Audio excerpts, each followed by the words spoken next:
to the Drunk Rasslin Lounge. Wee wee. I'm your host, Jared. I'm joined, as always, by the designated podcaster, Jonesy. Yes. Jonesy, how are you? I'm great, man.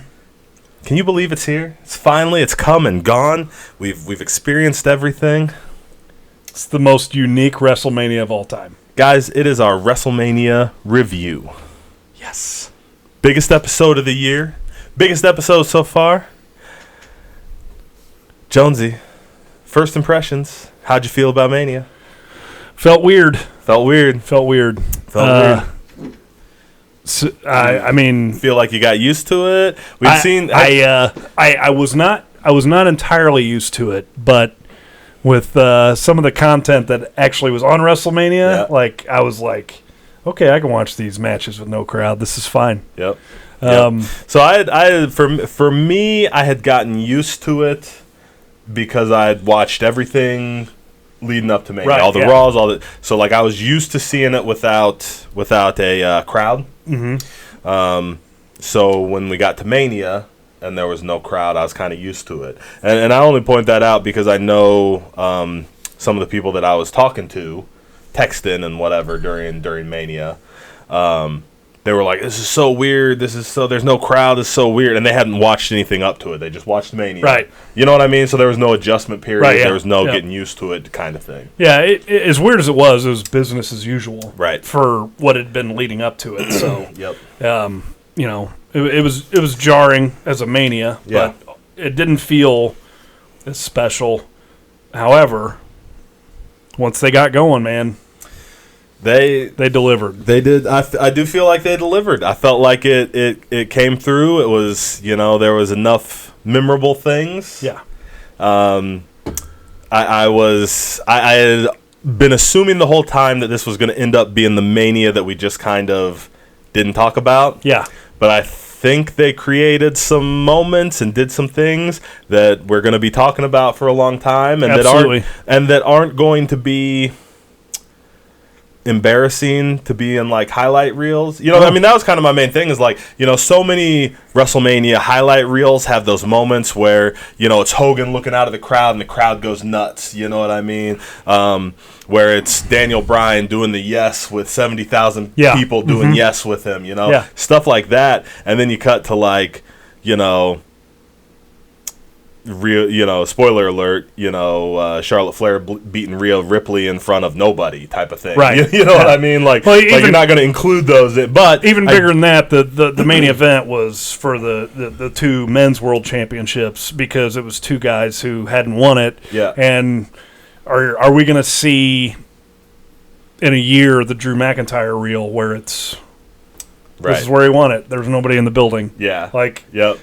Even though, he beat the most dominant WWE champion probably that's ever lived. Probably. So, and having watched it, I think we will. Yeah, I think so too. That's the thing. Having watched it, I do think we will see those. We could get to all that. We can come back and look at what we thought of the overall show. Well, we're going to cover everything for sure. But let's go ahead and start with with a tasting. Right, we need some drinks. It's the Drunk Rasslin Podcast. What are we even doing here? I don't know. I'm waiting on you, Jonesy. My God. What we tasted? What do you want to start with? We got a lot of stuff. So, man, you want to start with one of mine or one of yours? I feel like we should get yellow corn out of the way. You want to get the yellow corn out of the way? So, yellow corn, straight corn whiskey from Kentucky. You don't have to say anything beyond yellow corn. It's bottled in bond. You just say yellow corn, and they're like, "Oh, okay, we got it." I've been looking at this for a while. This is one that I've been wanting to try. One that I've been wanting to bring. Good God Almighty! Here you go. Oh, thanks, friend. Oh, it's so light. Yeah, it is so light. It's like a water almost. Doesn't smell light. Well, it's 100. It's 100 proof. Hold on. This is the highest alcohol content we've had on the show. Is it? Yeah. Wow. We've not done 100 proof whiskey. Okay. Yet. Well, now we are. Yep. Cheers, brother. Welcome to the WrestleMania review. WrestleMania. It's a lot of ethanol on that. It smells like corn liquor. It smells like corn liquor. It's not quite Everclear, but it's definitely something you could make in a bathtub. For sure. Yeah. For sure. Yeah. It's just are you saying it tastes homemade? I mean, look at the bottle. It's got a little. What's that smell? It's. I'm getting a little something past the ethanol. It just makes me shudder every time I smell it. It's a little. There's a little like bit my of body already sweetness knows in it's there. coming. Yeah. Mm-hmm. There's a little bit of sweetness in there. All right, you ready?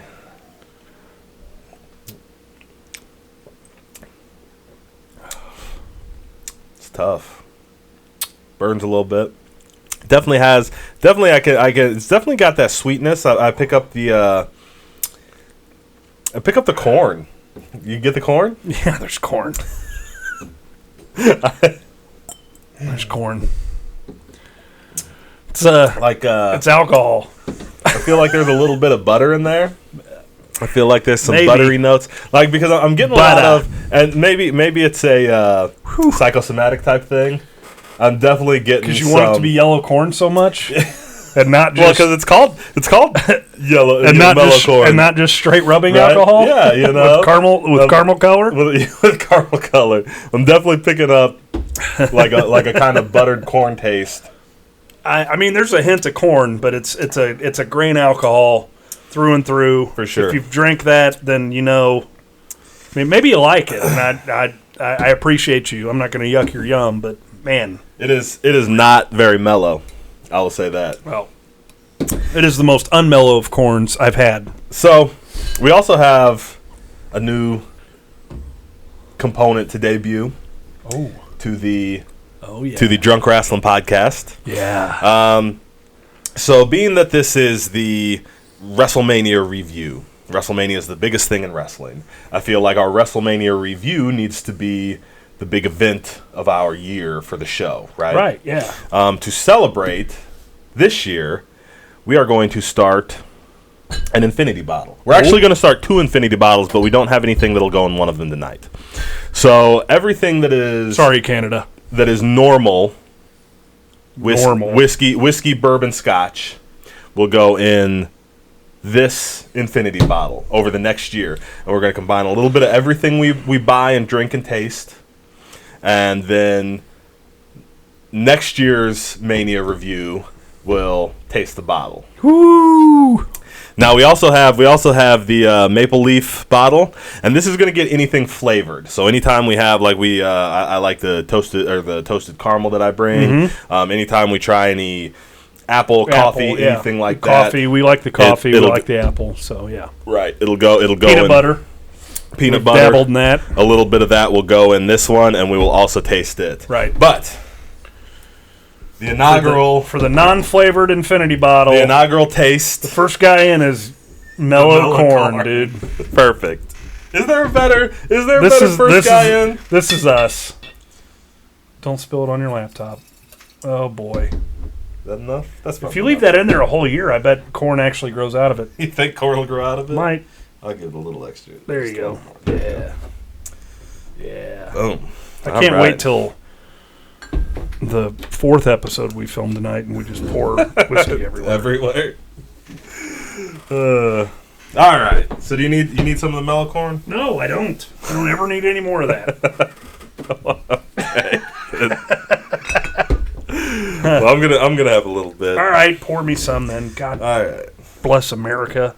Well, you ain't got a drink, Jonesy. I don't. It's the That's Drunk right. Wrestle Yeah. podcast. Everybody's I can't disappointed. just be sitting here without a drink. That's what I'm saying. You're gonna need a new can, but you can have the rest of that. I got it. We got new cans. Oh nope, that was plenty. All right, so I'm gonna set up Mania. Set up Mania. Okay. Get us so there. for all of you people who aren't living in the age we're living in right now, and you're watching this 50 years from now, and you're curious, this is the year of the COVID-19 virus, and everything is shut down. So we're having Mania from an empty performance arena in Orlando, Florida. And apparently, they filmed Mania over the last 2 weeks, right? Prior to Mania actually airing. So they had plenty of time to put all this together. I'm sure they worked their asses off. They definitely worked their asses off after watching it. And they put all this together. They delivered to us a 2-night event where we have not watched any sporting events. We have not gotten to watch anything at all except for Tiger King on Netflix and WrestleMania. That's the only thing we've had to watch over this last month. Correct. So right there, I just want to give big props to WWE for doing this. Yeah. I'm not sure that morally doing it was the right thing, but I appreciate what they did, and I appreciate all the people who work there, who put in the time to do this and put this on for us. I mean, we missed out on, sporting-wise, we missed out on March Madness, all kinds of stuff. Yep. And we've missed out on all kinds of movie releases. We've missed out on all kinds of everything because the world is shut down right now, and it should be, and it's nice to have something to go to for entertainment. Right. So that is awesome. Thanks, guys. Yeah, for sure. Whenever you watch this. All right, so we kick off. Kick off. Gronk is our host. Gronk, man, can we just stop doing the host thing? Yes. It's so stupid. So 4 weeks prior to Mania, it was a fine idea to have Gronk be your host because you get that crossover appeal. You got a sports star as your host and all that, and that's why people are, some crossover people are going to tune in to see Gronk, and then Gronk's going to come out at the beginning and say, "Welcome to WrestleMania! It's great to be in the Silver Dome again," like Hogan did. Yep. And then you're not going to see Gronk for another 4 hours. Right.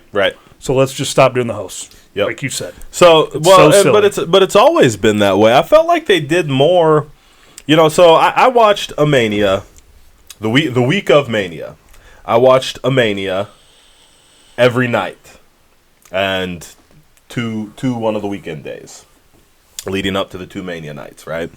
And the thing I noticed, because like this host thing started with The Rock at 27, 27, and he was the host, and he really only did the one segment where he came out at the beginning, introduced everybody, and then he did a segment. Well, he came out at the end and started his 3-year his Mania feud with Cena, right? So there was kind of okay, at least we got something at the end, and it's set up for once in a lifetime and twice in a lifetime, right? Mm-hmm. But like since that, they keep doing hosts, but they really only come out and like introduce at the beginning. Yeah. Having gone back and watched those Manias, like they did more with the celebrities who showed up. They did like 5 interviews with Regis Philbin, who was not. He was a guest ring announcer. They did a bunch of stuff with Mr. Baseball, Bob Uecker, yeah, which is the pinnacle of what you want to be as what you want as a media guest host. Even though at the time, people didn't know who Bob Uecker was unless they watched Mr. Belvedere or were Milwaukee Brewers fans, right? So, like, you didn't know who Bob Uecker was, but he was hilarious, right? And every segment he was in was gold, yes. And maybe that's what they don't get, but, the New Days hosted. They're entertaining. Yeah. Like, they could have been in a ton of stuff. Yep. And really all they did was welcome you and then bring out the Hardys. Right, yeah. You know what I mean? They did. So there's just nothing like, if we're going to have hosts, like I'm super interested in the host. Why isn't the host doing more interview segments, more stuff? Right. All those guys that are sitting backstage, and we always see segments. There was the segment where who was it? It was Bobby the Brain and Gene Okerlund were locked in a closet with Moolah and Mae Young. When Coachman was back looking for Taker. Exactly. At 20, right? Yes, exactly. Yeah. So why can't we do other segments like that with the host? But instead the host just shows up and is boring. Right. Yeah. So and Gronk was so bad, it was so obvious he was reading off cue cards. There was he probably would have been better. I'm not trying to call out Gronk. He would have been better in a live crowd. Probably would have been better in a live crowd. I agree. But this was just super lame. Well, I hope they go back to the Gronk well, which obviously they're probably going to. Right. Well, he won the 24/7 championship, correct. So he'll have to be back at some point. Yeah, absolutely. But he's a fun personality, and he always has been in football and everything like that. And like I feel like wrestling is a good place for him. Is a good place for him. Even if he doesn't become a wrestler, fine. But like if he is that ambassador almost that brings that mainstream rub to it. I agree. I think he'd be great for it. Like because he's goofy, He's like this party guy. Yeah. But he's big. I mean, he's huge. Right. You know, like, and so you can do stuff. Linebacker or whatever. He was a tight end. I mean, tight end, yeah. But he's massive. He's a football big, player. Yeah. He's a massive dude. So he'll fit right But in he there. just looks fun-loving, and you know. Yep. But Yep. I think that they had the right idea from the get-go, and then circumstances did what they do. Yeah. And they had to do the thing from the thing, and, Right. and he probably would have shined in front of an audience. Probably. He probably would have. But he was super boring. He was Yeah. super obvious that he was reading from a cue card. And the takeaway is, and we'll go ahead. Let's go ahead and talk about his segments and get him out of the way. Yeah. Because they did the one segment where R-Truth came running up and was like, so I guess while we're complaining about this, they did do more with him than just have him introduce Mania. That's true. Because they did the segment where R-Truth comes up, who is the 24/7 champion. He's like, "Can I hide with you guys?" And then they him and Mojo Rawley attack him. Mojo Rawley gets the pin and runs off. I love R-Truth. R-Truth is great. I love him. I I cannot get enough of him. R-Truth is what, 77 years old? Yeah, he looks younger and in better shape than most of the roster. He wrestled Broadways with Pat Patterson back in the day. That's how old he is. He was one of the contenders for the Intercontinental title in Rio de Janeiro. April 1st. Yeah. He's old enough to have wrestled Lou Thez, but seriously though, like the guy, if you can come into that portion of your career at the age he's at, it's awesome. Like he's so entertaining. Yeah, he is hilarious. He can still, if you throw him out there like as a serious thing, he can still put on a match. Yeah, with that level of intensity, he's incredible. Yep. But he shines with this 24/7. That's the only reason this 24/7 thing still exists, in my opinion. Yeah, because he ran away with it. It's the R-Truth hour. Yeah, I can see that. You know what I mean? I can see that. We can go to R-Truth now. We need something to fill in this part of the show, and it doesn't matter what he's doing because it's going to be hilarious. Right. You know? Yep. Like every week they can go back to it, and he's just gold. Yeah. He's excellent. So first Mojo Rawley steals it from him, and then on the second night we did a segment where Mojo Rawley was fighting 27 jabronis.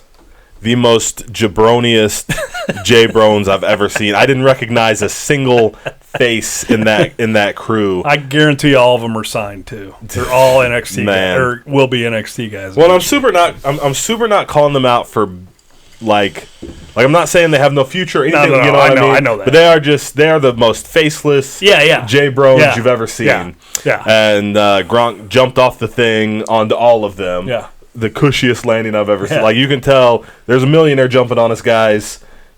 Catch him. Catch him. Yeah. And this guy's been injured a lot in his football career, so we got to take care of this guy. Right. And, he's the golden goose right now. Like, this is the host of Mania. He's presumably going to be back here a lot, and we need to take care of this guy. So. Well, it's the opposite of, Piper always tells the story, and he'll never say who, but somebody, before they went out for the main event with Mr. T at the first Mania, Piper says, somebody pulled him aside and said, the end of his career could be the beginning of yours.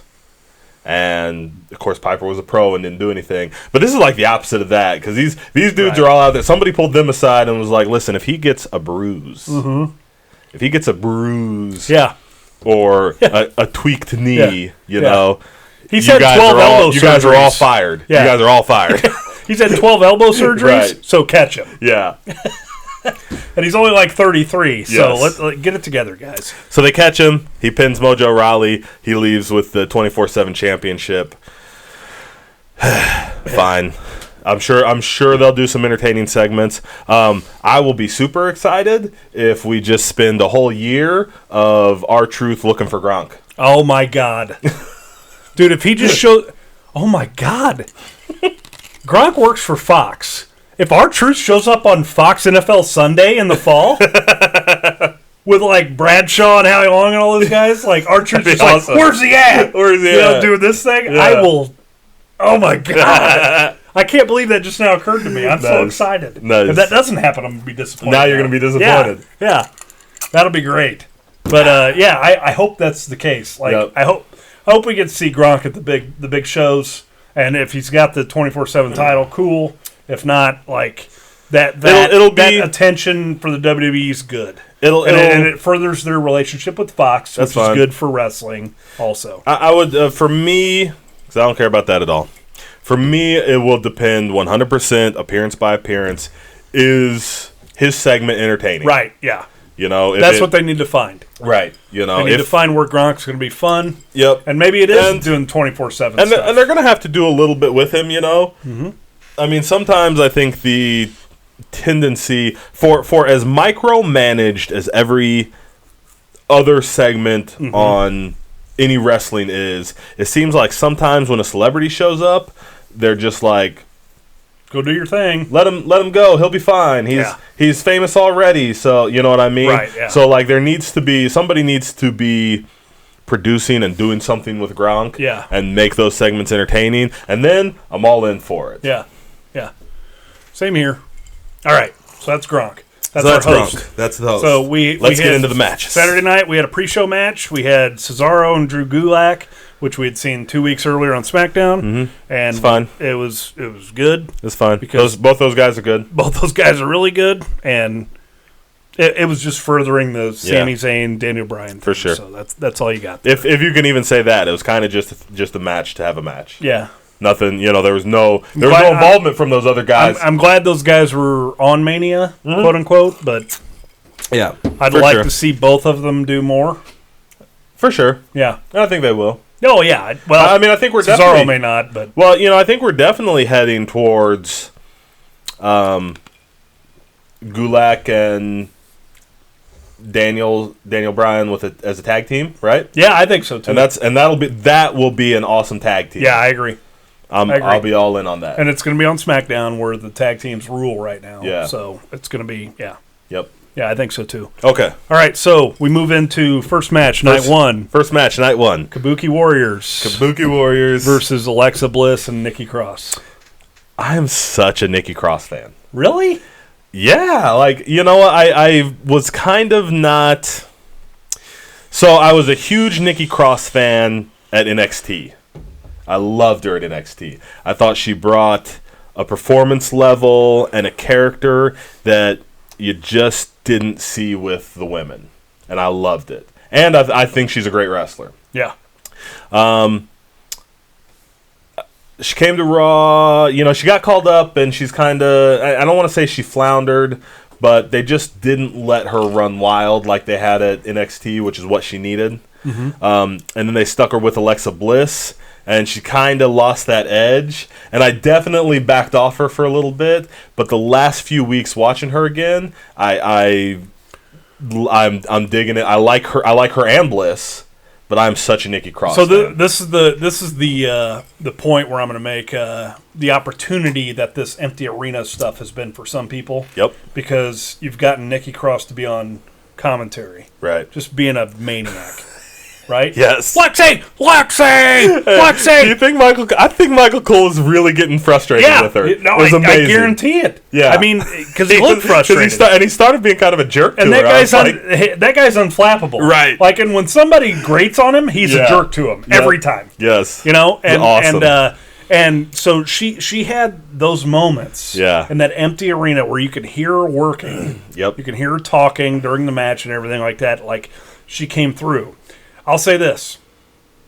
When Nikki Cross debuted, I asked you about Nikki Cross. Yep. And you're like, I love her.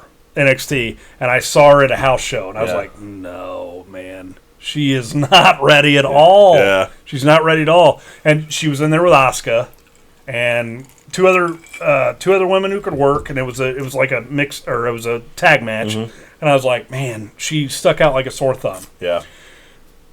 Excuse me, but she has either it might have just been the jitters or she's improved that much because this was over a year ago. Yeah. So, and we all have off nights. Well, yeah, for sure. Especially in Springfield, Illinois. But she had, I think that Alexa Bliss is great. Alexa Bliss to me is better as a heel. I think that there's going to be a good run there as a face. Because of Nikki. Yeah. I really think that's what it's going to be. Like, I think that's what's going to be to get Alexa Bliss to be a face. I agree. I think she's, because they want her. So she's one of those characters, not to be a chauvinist, but she's so cute. And she's kind of, she's a character-y girl, she's done, Iron Man and Harley Quinn stuff, so you can tell, you get the feeling she's kind of a nerd. Yeah. So, people want to like her, wrestling fans want to like her. But she is also kind of a natural heel. Yeah. But, being friends with Nikki Cross has definitely brought out that, yeah, for sure. I don't know, big sister, cool best friend type of thing, and she'll be able to be a face with and that. She's still got that diminutive thing where it's like, this is a ready-made face. Right. Because she's smaller than even Asuka is. Yeah. I mean, she's she's smaller than Kairi Sane is. I mean, she's tiny. Yeah. And so is Nikki. I mean, Nikki's short, but, and they're a great tag team, and they're entertaining. Yep. And this match was good. Yeah. Well, let's not skip over. I also am a huge fan of the Kabuki Warriors. Oh yeah, It's so great. Yeah. And you were talking about Nikki Cross on commentary. One of my favorite things in this empty arena era has been Asuka getting on commentary with Jerry Lawler, and Jerry Lawler trying to translate for her. And that was the first time. That was literally the first time I was watching an empty arena show that I was like, this might not be the worst thing. Is that what Lawler's worked his entire career for? Yeah. For sure. He's like, I can still do this and not be called a racist. And this is great. For real. Oh man, Asuka is so good. Kairi Sane is really good. Yeah. Asuka is so good that I almost tune out when she's in a tag match. I get just that. because of how good I know she is. I'm like, I should see her wrestling Charlotte again, or I should see her wrestling Shayna and Becky. This type of thing. It's a total dumb reason to check out on. Well, but the other thing there too is the Kabuki Warriors are not wrestling up to the skill of either girl.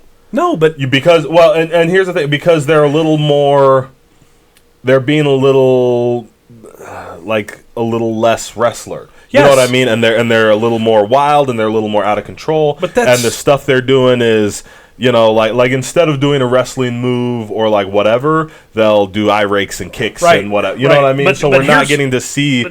But that's what's awesome about it. We see Asuka do that. Yeah. And she's great at that too. Yeah. Oh, for sure. Yeah, you know what I mean? It's amazing. Yes. To see the range she has just as a performer. Yep. Because she is outstanding in both aspects. I think at this point she's proved what kind of heel she can be, what kind of face she can be, what kind of tag team wrestler she can be, what kind of champion she can be. I mean, she is ready to challenge. Yes. Whatever whatever she's going to do. Yeah, and I think we're probably seeing. I mean, I think you're right, but I also think we're seeing that she's going to be around for a long time. Oh yeah, I think it's okay for her to do the Kabuki Warrior thing right now because she's not going anywhere. No, I don't she's think going to so be a stalwart. And we're going to look back. We're going to look back at her one day, and she's going to be. The savage of the women's division. You know what I mean? Yeah. Which, that's a great comparison. Right. It really is. So the nitpicks that I have for this match, which honestly, any kind of crass words I say for any match on this is going to be a nitpick because the circumstances these people were working in, it's like. Yeah.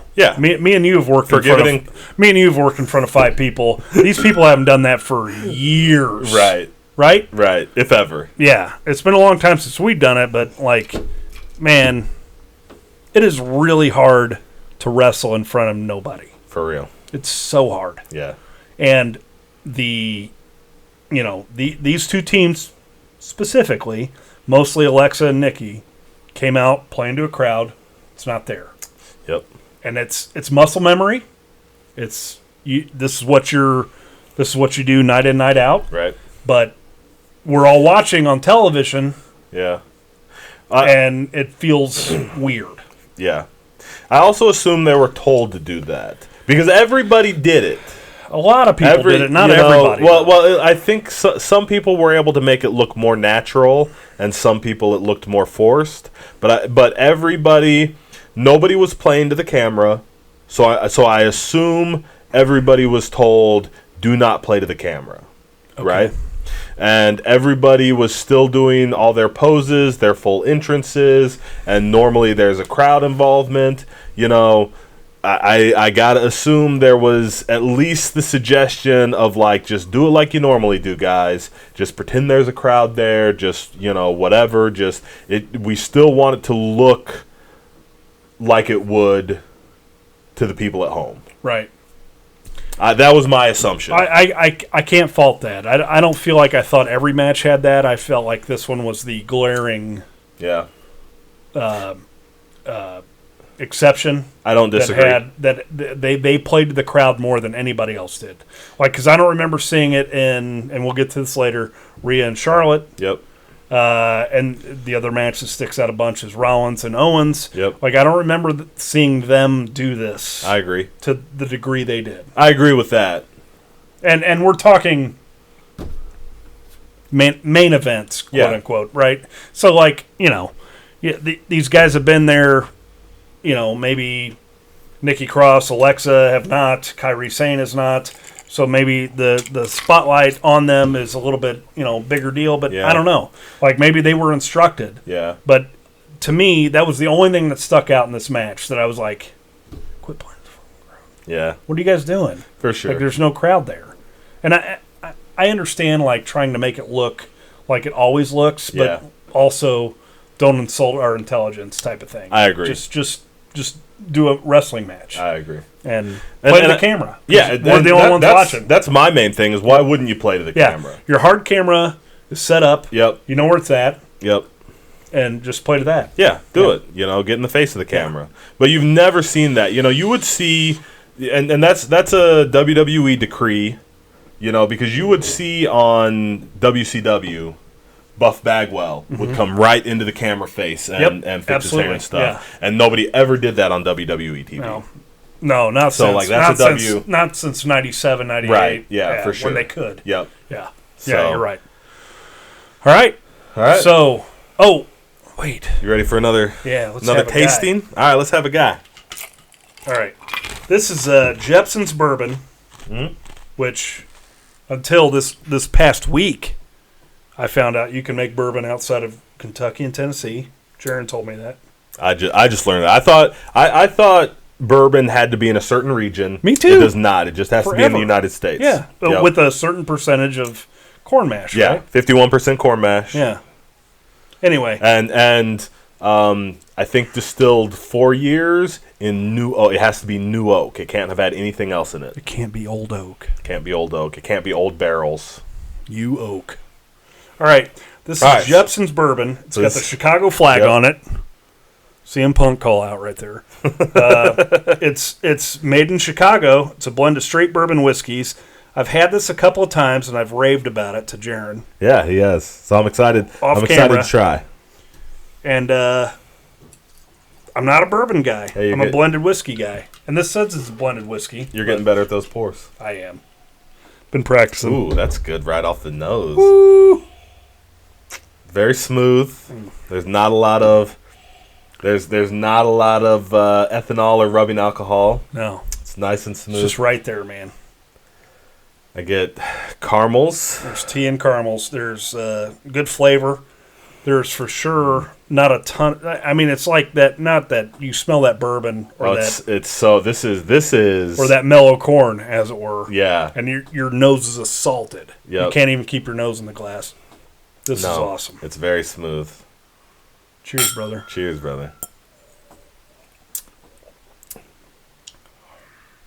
Ooh.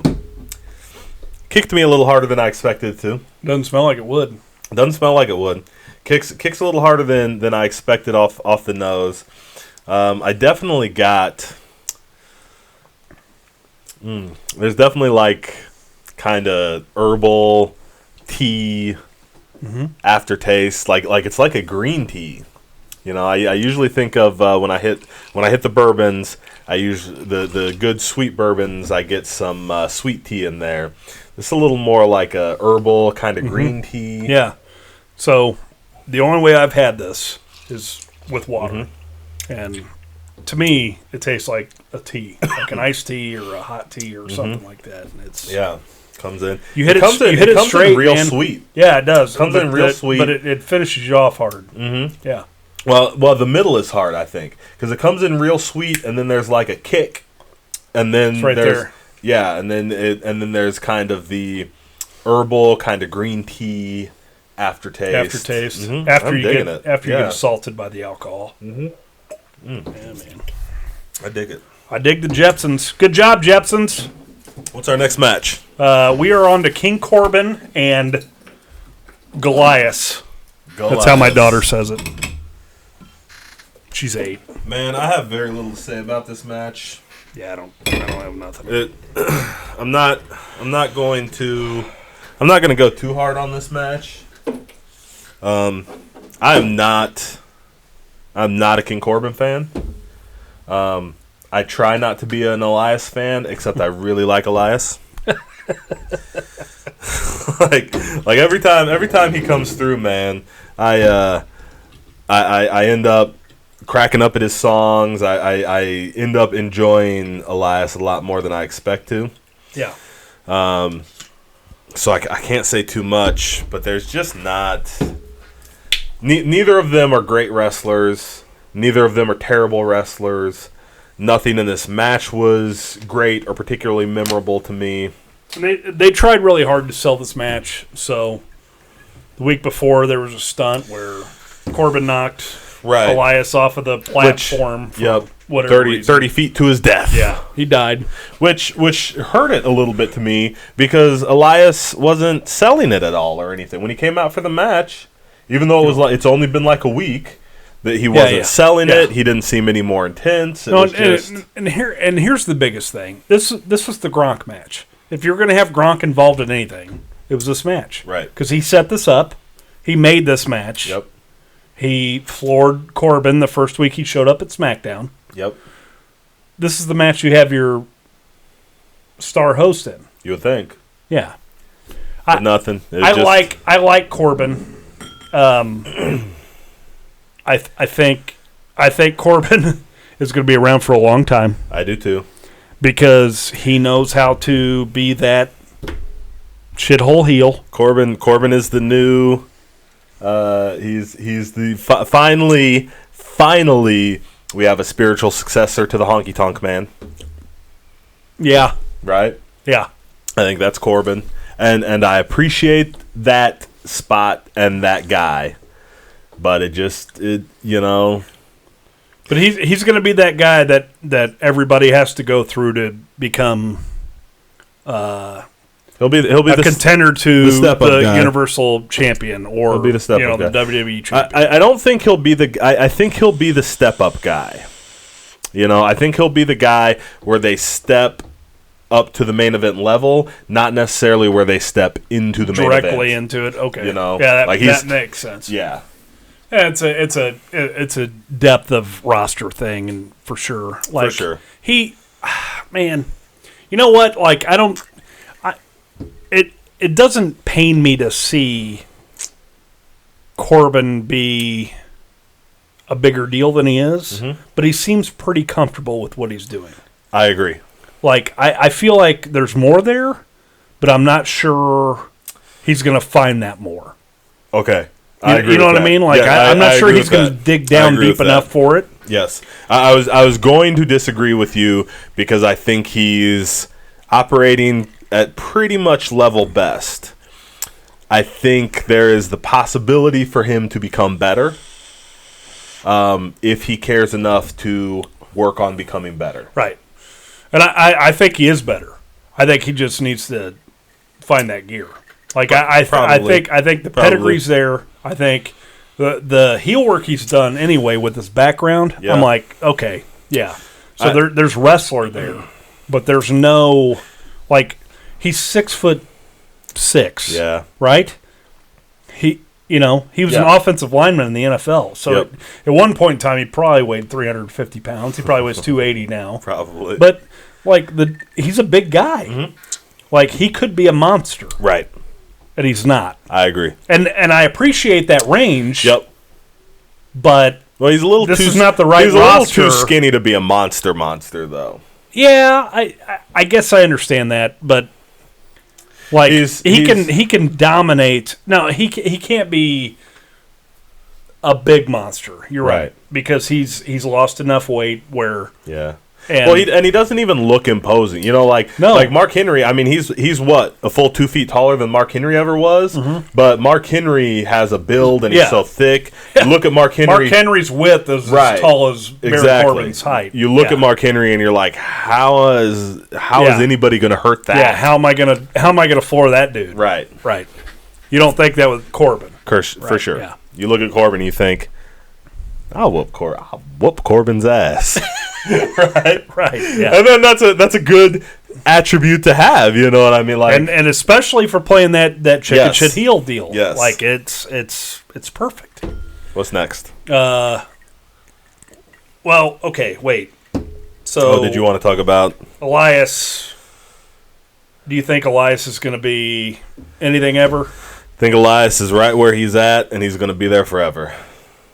I kind of think so too. I think Elias. I thought as a heel, maybe there was more. The honky tonk man thing you said about King Corbin. That's where I'm at with Elias. I think Elias can bounce. Well, I think there's a danger to make that connection with Elias because he has the guitar. I know. I just now thought of that actually, which is stupid. And I'm an I idiot. guess. I mean, you're probably right. I don't disagree. I think both these guys are in the same standpoint. I think Elias probably has a little more of like a Zack Ryder future in front of him. Okay, you know, maybe he'd be a good one to compare. I don't want to just start comparing everybody to like stars of the '80s, but you know, if we're talking about Corbin being the spiritual successor to the honky tonk, maybe Elias could end up being sort of Hacksaw Jim Duggan, or even Tito Santana. You know, that face that is just there, and he always comes out, and he always gets a good reaction, but he never challenges for the championship, and he always, you know what I mean? Yeah. Like, the crowd always wants to see him win the Intercontinental title, but he's never gonna. Right. And he's over, you know, and I don't mean that, like I hope that doesn't sound like I'm denigrating Hacksaw or Tito, because both those guys were always over. Both those guys always delivered great matches. Absolutely. Well, entertaining performances. Absolutely. You know what I mean? And the crowd was always hot for those guys when they came out, and to a point that they didn't need a title. You know? Yeah. The knock against them is that they never evolved.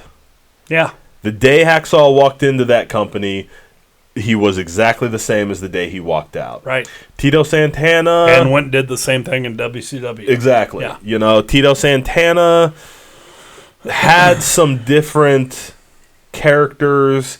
You know, he was Tito Santana. He was Strike Force. He was El Matador. Yeah. But he was always Tito Santana. Yeah, there was nothing really different about any of those characters. Right. There was no evolution. No. It was all lateral movement. Yeah. So I think Elias can have another 10 years as Elias. If he's going to move up or do more, he's going to have to evolve and do something else. Yeah. And he has that's true. He has done nothing to show me that. He has that. I'm not saying he doesn't. Maybe he does. Elias could be the smartest, most creative person on the roster right now. Until he shows me that, I can't say that, because all he's done, what he's doing on Raw right now is the same thing he did in NXT, and what he's doing as a face is the same thing he did as a heel. Yeah. That's my main. He's just directing his songs at not the crowd, but yep. at the heel. Yeah. All right, let's move on. Next. Shayna Baszler versus Becky Lynch. I loved this match. It's great. I felt like I felt like this delivered on what I wanted it to. And it left it open to more. Okay. Like that's what I wanted. I wanted this to be a first encounter that is going to lead to a long story. And the pen made it so. Yes. I wanted Shayna to dominate her. Yeah.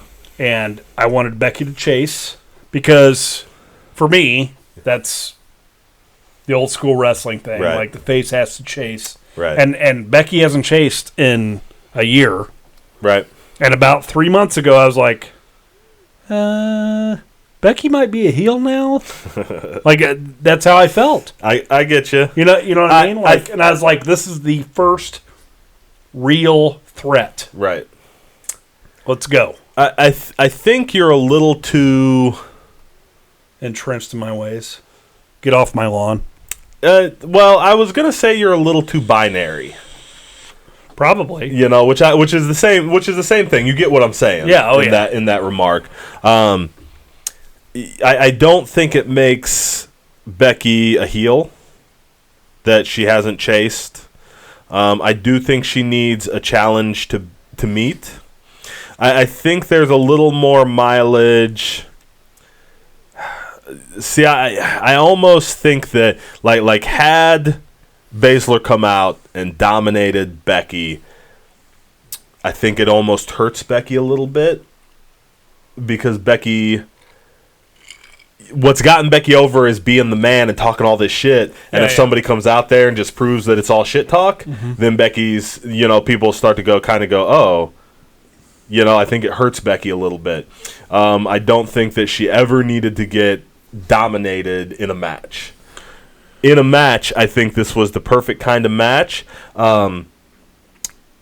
Baszler did not look weak. No. Baszler Becky, looked like Baszler does. Baszler looked like Baszler does, and Becky looked like she could hang with Baszler, which I think is important. Yeah, absolutely. And I think Baszler will get more because now she gets to go.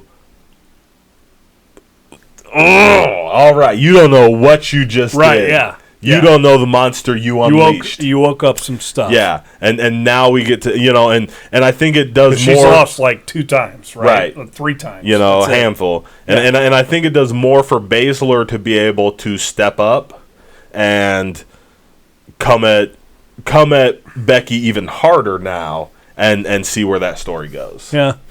So this went exactly the way I wanted it to. I was excited, and it was the stolen pin, which I think works perfect. You know, stolen pin's great. Yeah, because, absolutely, because she had her in her finish, right? And Becky turned it over, outsmarted her, that type of deal. So that works great. Yes, that works awesome.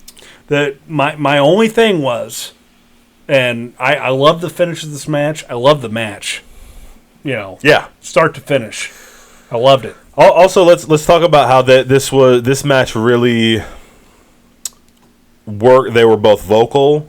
Yes. There was a lot going on. Yes. This match was very good in an empty arena. This was a match made for an empty arena. Shit. Yes. The entire time. Yep. Right. And neither one of them are used to it. Right. Shayna Baszler is certainly not used to it. For sure. And they made that shit work. If Shayna Baszler was a cage fighter, I guarantee she beat the crap out of some people for real. Yeah. In front of nobody before. No shit. Like she not even in a bar fight. She was just right on the street somewhere. Yeah. She was like, "Hey, you want to fight?" Nope. We're doing it anyway. She was a woman mixed martial artist before that was a thing. Yeah, because she's older than Ronda. She's older than Ronda. Yeah. I guarantee she fought. I guarantee. Good God Almighty! I guarantee she beat up some women for real in front of nearly nobody. I bet she beat up some men for real in front of plenty of people Yeah. to prove a point, but awesome. My whole point on Becky was just I want to see her chase. Mm-hmm. I don't want her to see her be Stone Cold. Mm-hmm. I would like to see her chase, but I think you hit on a very important part of that. Like maybe Shayna was not ready. Yeah. And this whole thing, like, oh, you awaken the beast, and we go to SummerSlam and Shayna just gets her. And we have a Becky who's this is the only kind of opponent she's met like this. Yeah. Like even though, she's fought Asuka and she's fought Charlotte and all this, but she has not fought a killer. Right. This is the first time she's had to fight this person. Yep. I think I like that. Yeah. Like, I think you talked me into it. Well, we'll have to see where it goes. But I think there's a lot there. There's also, they finished the match right too. Yeah, and I also just want to mention real quick that there's been the danger with some of the NXT call-ups that they've had, where you bring somebody in and in a very Bayley. Okay, they brought Bayley in from NXT, and she was the most over woman in NXT when they called her up, and they slotted her right in, hoping she would get that same kind of reaction, and she floundered. You know what I mean? And I think she floundered because they overestimated the carryover from NXT to the main roster. And so, I am glad to see that they aren't, like Baszler's not falling into that. Like they're bringing Baszler in, they're kind of, presenting her, and I think hopefully this will give her a chance. I worry that if they just brought her up and she just smashed Becky, the people would kind of be like, they just, who is this chick? Type of thing. So I can see that. Yeah. All right. Ready? What's next? Daniel Bryan versus Sami Zayn for the Intercontinental Championship. What do you think? Well, my first thought was, I'm glad this match happened the way it did. Okay. For all the fucking nerds that are like, oh, it's going to steal the show. Because it probably could have. Yeah. And Sami Zayn was having none of it. No. Yeah. Sami Zayn was not stealing a show tonight. No. So we texted about this. Yep. The chicken shit heel thing. Yep. That's what Sami Zayn's doing. He's been a manager for two talents that are great. Right. And he's suddenly the Intercontinental Champion for whatever reason. To feud with Daniel Bryan, but why would you put that together if you didn't want that match that they did 10 years ago, right? Yeah. I don't really understand that, but Sami Zayn is pretty good at this. Sami Zayn's pretty good. He's doing the chicken shit heel real good. I guess we are just in a time period where the WWE doesn't want to see a heel manager. They want to instead of having a heel manager that a wrestler has to go through another wrestler to get to the manager, they would rather have a wrestler and the good guy has to go through two bodyguards to get to the heel wrestler. Right. That's why Sami Zayn has the Intercontinental title now. That's why he's still with, they didn't change the dynamic of, what are they, the artists, the Forgotten Artists, something like that. Yeah. They didn't change the dynamic of Cesaro, Shinsuke, and Sami Zayn. They just moved where the belt was, right? Yeah. Personally, I didn't really... I'm fine with the chicken shit heel deal. This match, I didn't feel like Daniel Bryan was quite on fire enough to where I really and the match went on a little too long for me to really get that feel of this is the good guy finally beating the shit out of the chicken shit heel. You know what I mean? Yeah. Like it just didn't quite make it to the right spot for me. If you had shortened that match and just let Daniel Bryan be on fire for 5 solid minutes instead of, more like a match of 8 to 10 where, yeah. So this felt like chapter 4 of a novel. Yeah. Where the antagonist, protagonist first meet. Right. Okay? And so protagonist is getting over. Yep. But the shit doesn't end there. Right. Like it goes on. Yep. And that's exactly what we got there. Because Daniel Bryan whipped the shit out of him. And Sami Zayn was still the chicken shit the whole time. And we never got to see that Sami Zayn that can work and blah blah blah blah blah blah blah. Right. They just did their thing they've been doing. Like it was just here's Sami Zayn doing this thing, which is I'm being a manager. Right. And Daniel Bryan's gonna whip the shit out of him for the time he gets his hands on him. Yeah. And then we're gonna go right back to Drew Gulak and Daniel Bryan versus Shinsuke, Nakamura, and Cesaro, right? You think? Probably. Well, yeah, you're probably right. That's what it felt like. You're like probably right. It didn't feel like he got... There was no movement in the story. Yeah. It was kind of exactly what you expected and almost a little lackluster in that. Yeah. I agree. I think so. It didn't feel like it moved any of that in any direction. I agree with that. As great as the two performers are, like, that's... Yep. It was just kind of... Yeah. Yeah. For sure. It was almost like there was... I just come back to they were given a little too much time. Like that match, you know what? How about this? Daniel Bryan is not the guy to punish a chicken shit heel. That's probably right. Unless that match is like, here's I'm gonna kick you in the head. Here's 7 of those nasty chest kicks I do. And now I'm going to do that running drop kick in the corner, and now I'm going to put you in my submission. Like, unless that match is 2 minutes long, Daniel Bryan is not the guy to stomp out a chicken shit heel. Yeah. Braun Strowman is the guy to stomp out a chicken shit heel. So if Sammy had run for 5 minutes, like he did, yeah, and then once Daniel Bryan got his hands on him, he just whipped the shit out of him, made him tap. Yep. Even if he didn't make him tap, he doesn't have to win. But there could have been some shenanigans at that. I felt like there was just a little too much action. Yeah. And not enough ass whipping. Yeah. I got it. What's next? All right.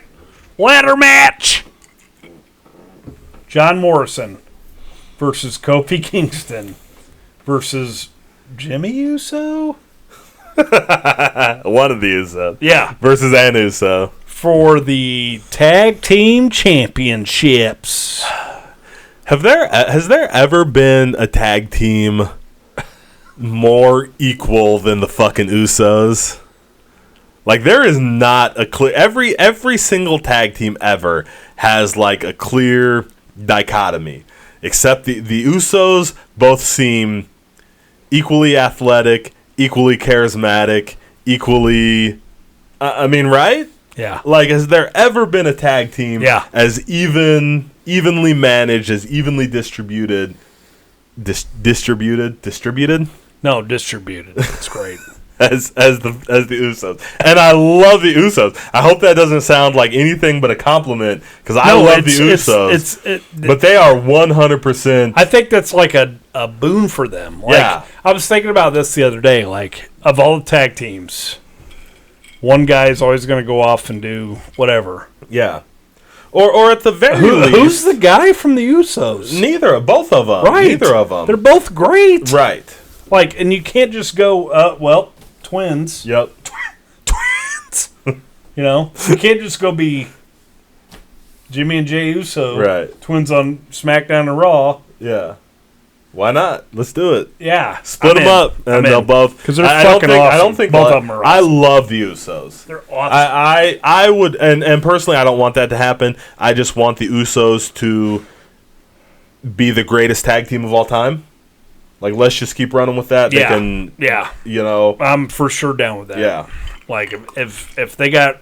Dude, can you imagine... If we get Daniel when we get Daniel Bryan and Drew Gulak and the Usos can go back heel and do the Uso penitentiary stuff with Daniel Bryan and Drew Gulak, goddamn, I won't even tune into anything else. I just want that. Man, me too. I'll watch entire pay-per-views. Yeah, 3 hours of it. Yes, I'm in.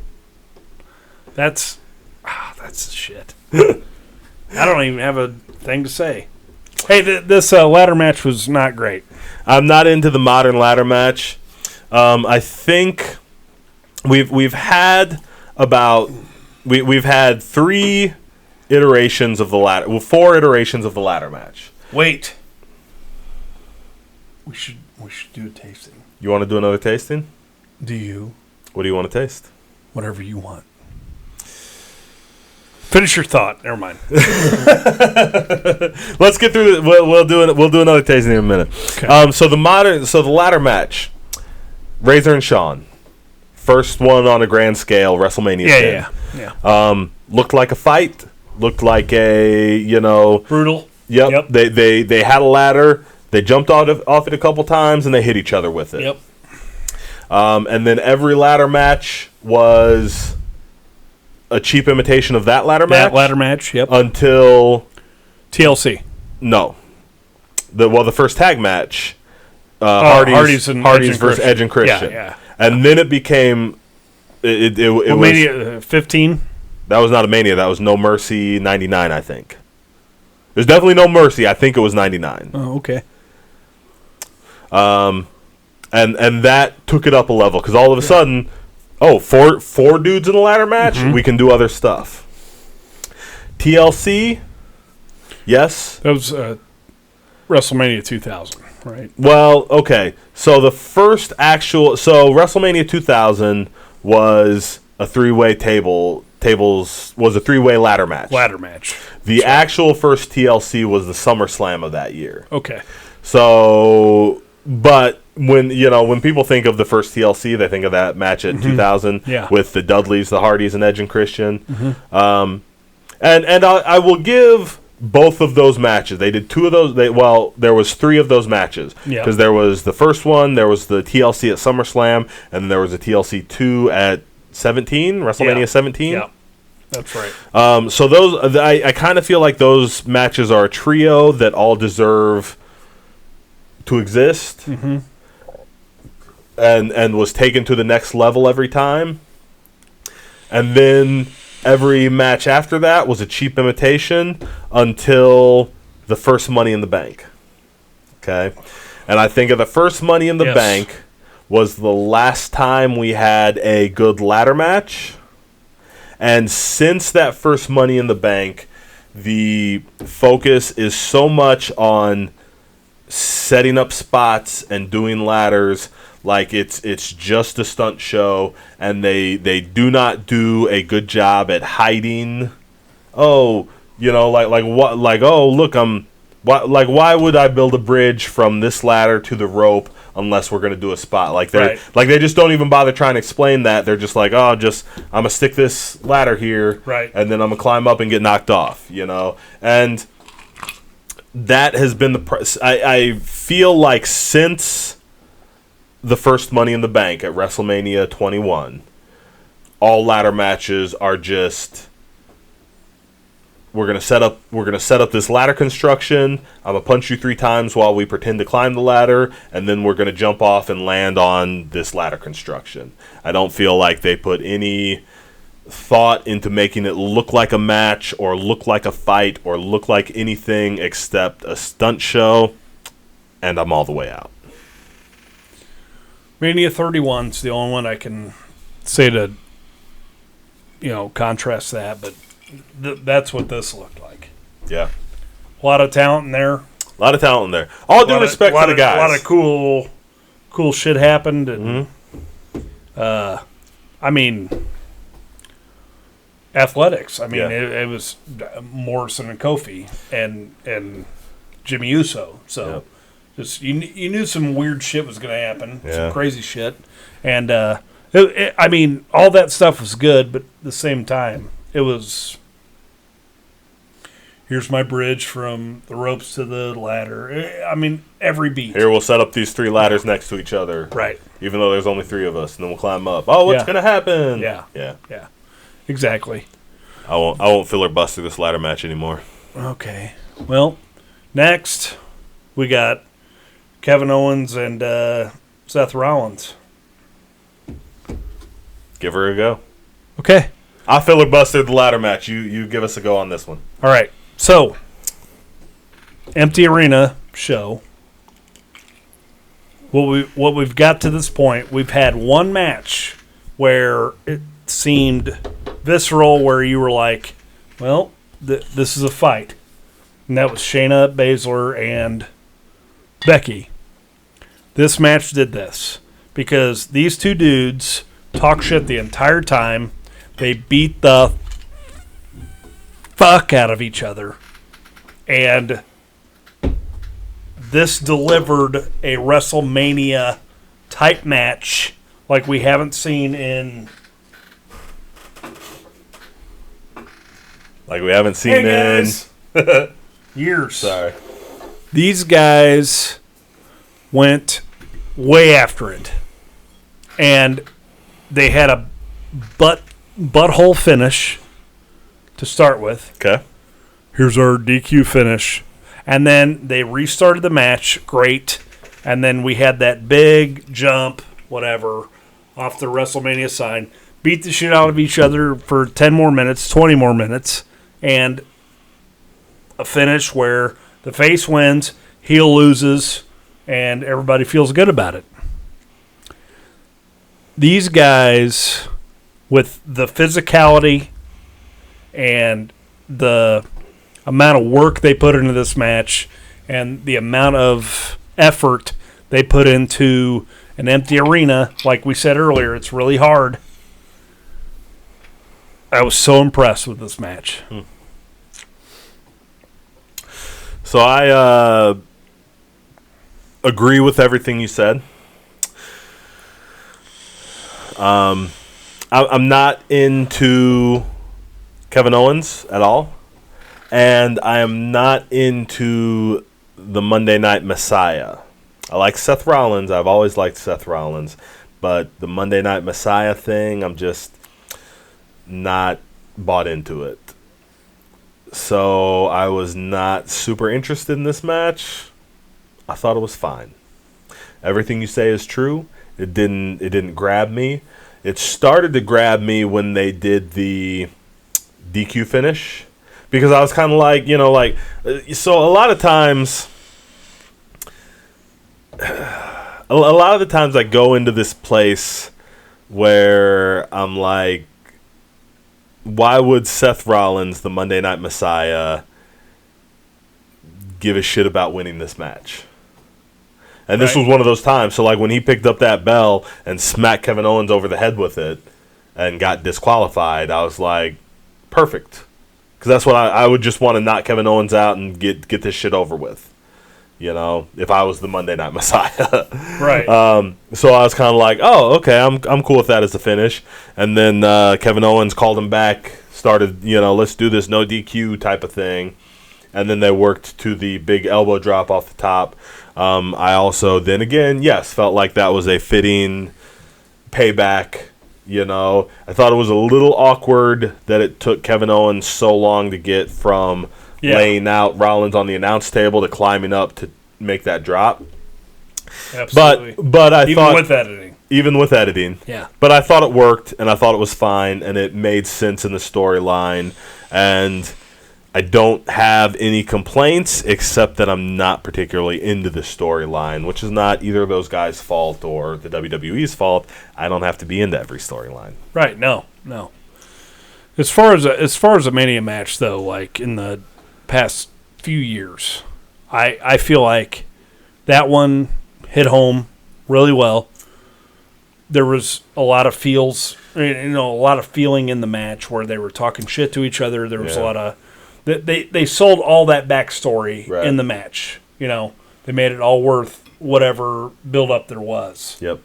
And they beat the shit out of each other, which is cool for sure. I guess my thing about it would be that I have to say I didn't notice them beating the shit out of each other or too much trash talk just because I wasn't invested in the story, so I wasn't invested in the match. Yeah, I can see that. Yep.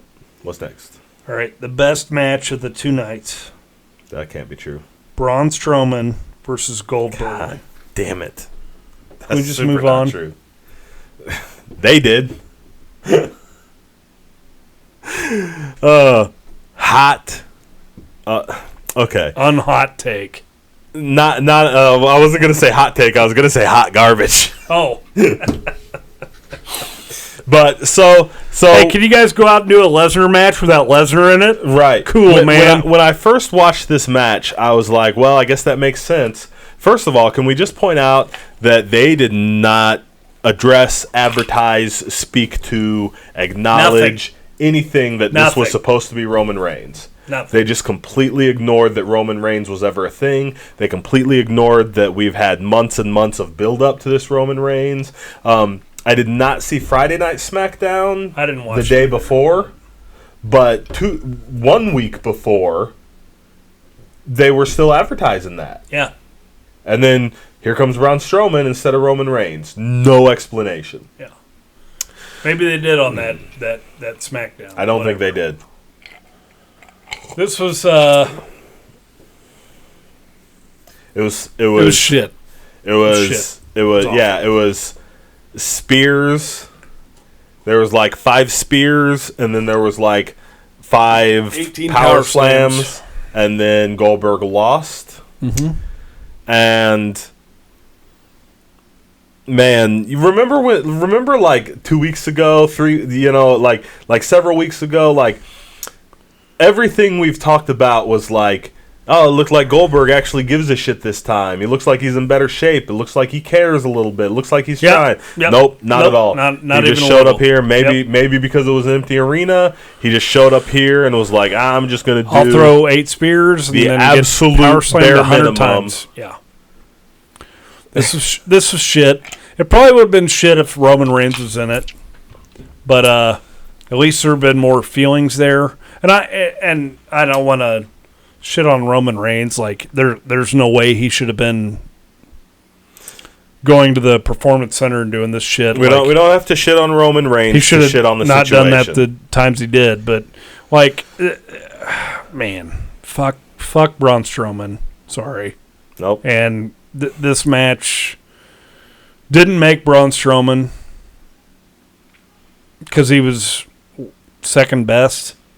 Like this match didn't do anything. This match did nothing at all. Anything. It was garbage. It sucked. If we never see Goldberg again, it's a turd. Yeah, well, it's a turd. If Brock Lesnar, if Braun Strowman goes on to have a 7-year Hall of Fame career, this is a turd. This is not what made Braun Strowman. This is not where we're going to be talking about. No, remember, never ever. Remember that? Yeah. Remember when his Mania moment when he beat Goldberg? Yeah. Good God Almighty! Right? Yeah. No, that's never going to come up ever. For sure.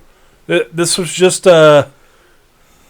make good on a deal. Like and I have no doubt in my mind that this was going to be the Roman and Goldberg match. Yeah. It's going to be the same fucking thing. Right.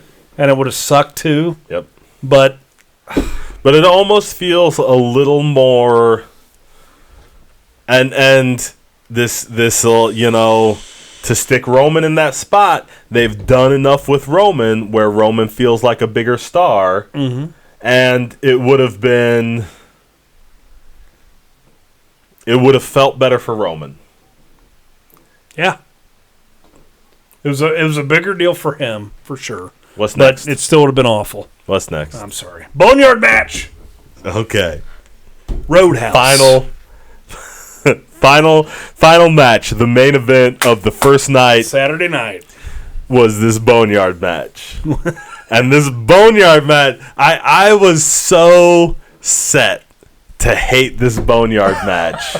Me too. I have always disliked when they did, like there was a match where Randy Orton went to the Wyatt compound and fought Bray Wyatt at the Wyatt compound.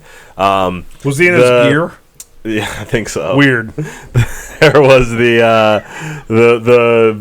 Matt Hardy, the broken Matt Hardy thing where Jeff Hardy showed up at the Hardy ranch and fought him. The TNA thing. Yeah, the TNA thing. And I've always thought all this stuff was stupid. The boiler room matches. Man, Mankind Taker. I didn't. Well, there was a Mankind and Taker. There was a Mankind and Big Show. I didn't really like those. I gave them a little bit more leeway at the time because they were kind of like one shot through the boiler room type of thing. But like I was always just kind of like, wish you guys were having a match in the ring. Yeah. But for some reason, then, so first of all, I will say that, like, the situation was perfect for them to do this. Yes. And congrats and thank you for taking this risk. Yeah. Because I fucking loved it, man. I loved the Boneyard match so much.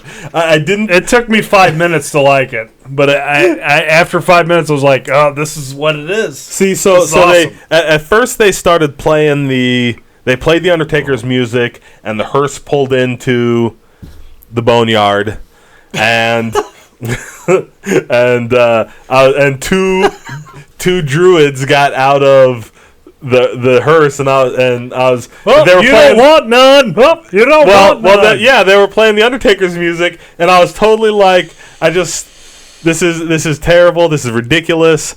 I sarcastically love the idea of just two random ass druids driving around the Undertaker in a hearse, right? But then they opened the casket, so they opened the hearse, pull out a casket, they open the casket, and AJ's in there, and it starts playing his music. And he does his deal. Yeah. And I was like, okay, that's pretty good. And then that AC/DC song hits, and we see Metallica, sorry. Yeah. That Metallica song hits, and we see Taker running up the road in his fucking motorcycle, and I was like, what? All in. And even AJ hears it. He's like, "Oh, I hear a motorcycle. Yeah. That must be him." Now, and here comes the Undertaker, all the way in, dude. I was just like, and they couldn't do any wrong after that. That fight was so amazing. It was such a movie fight. Oh, it was from Roadhouse. It was straight out of Roadhouse. Yeah, dude. It was great. It was unbelievable. Like there was no point in this match where I was like, oh, it's gonna be a match soon. Yeah.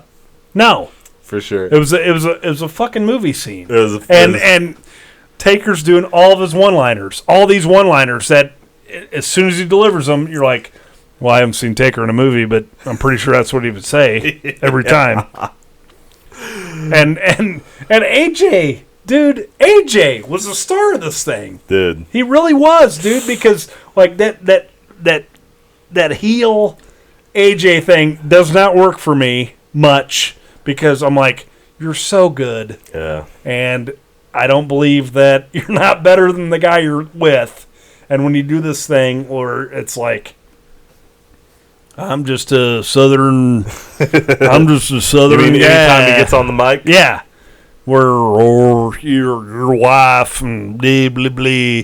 Sorry. But that was the best imitation I've ever had. I know, like he was great in this. Awesome.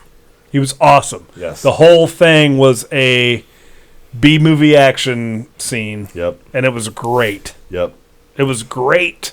It was great. And it was so weird. And I don't want to cover too much of it. We talked about the opening. If you haven't seen the Boneyard match, go watch the Boneyard match because it is that good. It is that much fun. Don't expect a wrestling so unique, match, man. It's so unique. So I think that's why it took me a while to get into it, because it's so jarring. Yeah, I get that. I jumped into it right away. I didn't expect to, but I did. I can get it taken a little bit. The couple things I want to talk about from it, if you haven't seen it, just go see it. But I do want to talk about, what do you think of this sort of hybrid Undertaker, where he's kind of the American badass, but he's also still the dead man, right? So now we've got the American badass with superpowers. Okay. So the big takeaway for me was, if we can do short movie films every year of Taker, let's do it. Yeah, right. Let's do it. We can get another 10 years out of the Undertaker this way. Yeah, let's do easily. Let's do it. Yeah, because there's always going to be a guy who's game. Yep. There's always going to be a deal. Yeah. Where they can sell this, and I would take this for the next 10 years. Yeah. He'll be 65 or whatever, and he'll still probably look and act and talk tougher than anybody else you've ever met. And he's going to deliver every one of those one-liners every time. Yes. That it's just going to be like, why isn't this guy an action star? Right. You know, I'd watch Roadhouse with Taker right now. For sure. The other thing is, how do you feel about ending the show on it? I feel fine about it if there wasn't going to be, or if there is going to be another night. A night 2? Yeah. You would not have liked to end it if that was the end of Mania? No. See, I was perfectly fine with ending it. If there had not been another Mania, I felt like that was a stronger end than the end to night 2. And I don't want to jump ahead, but yeah.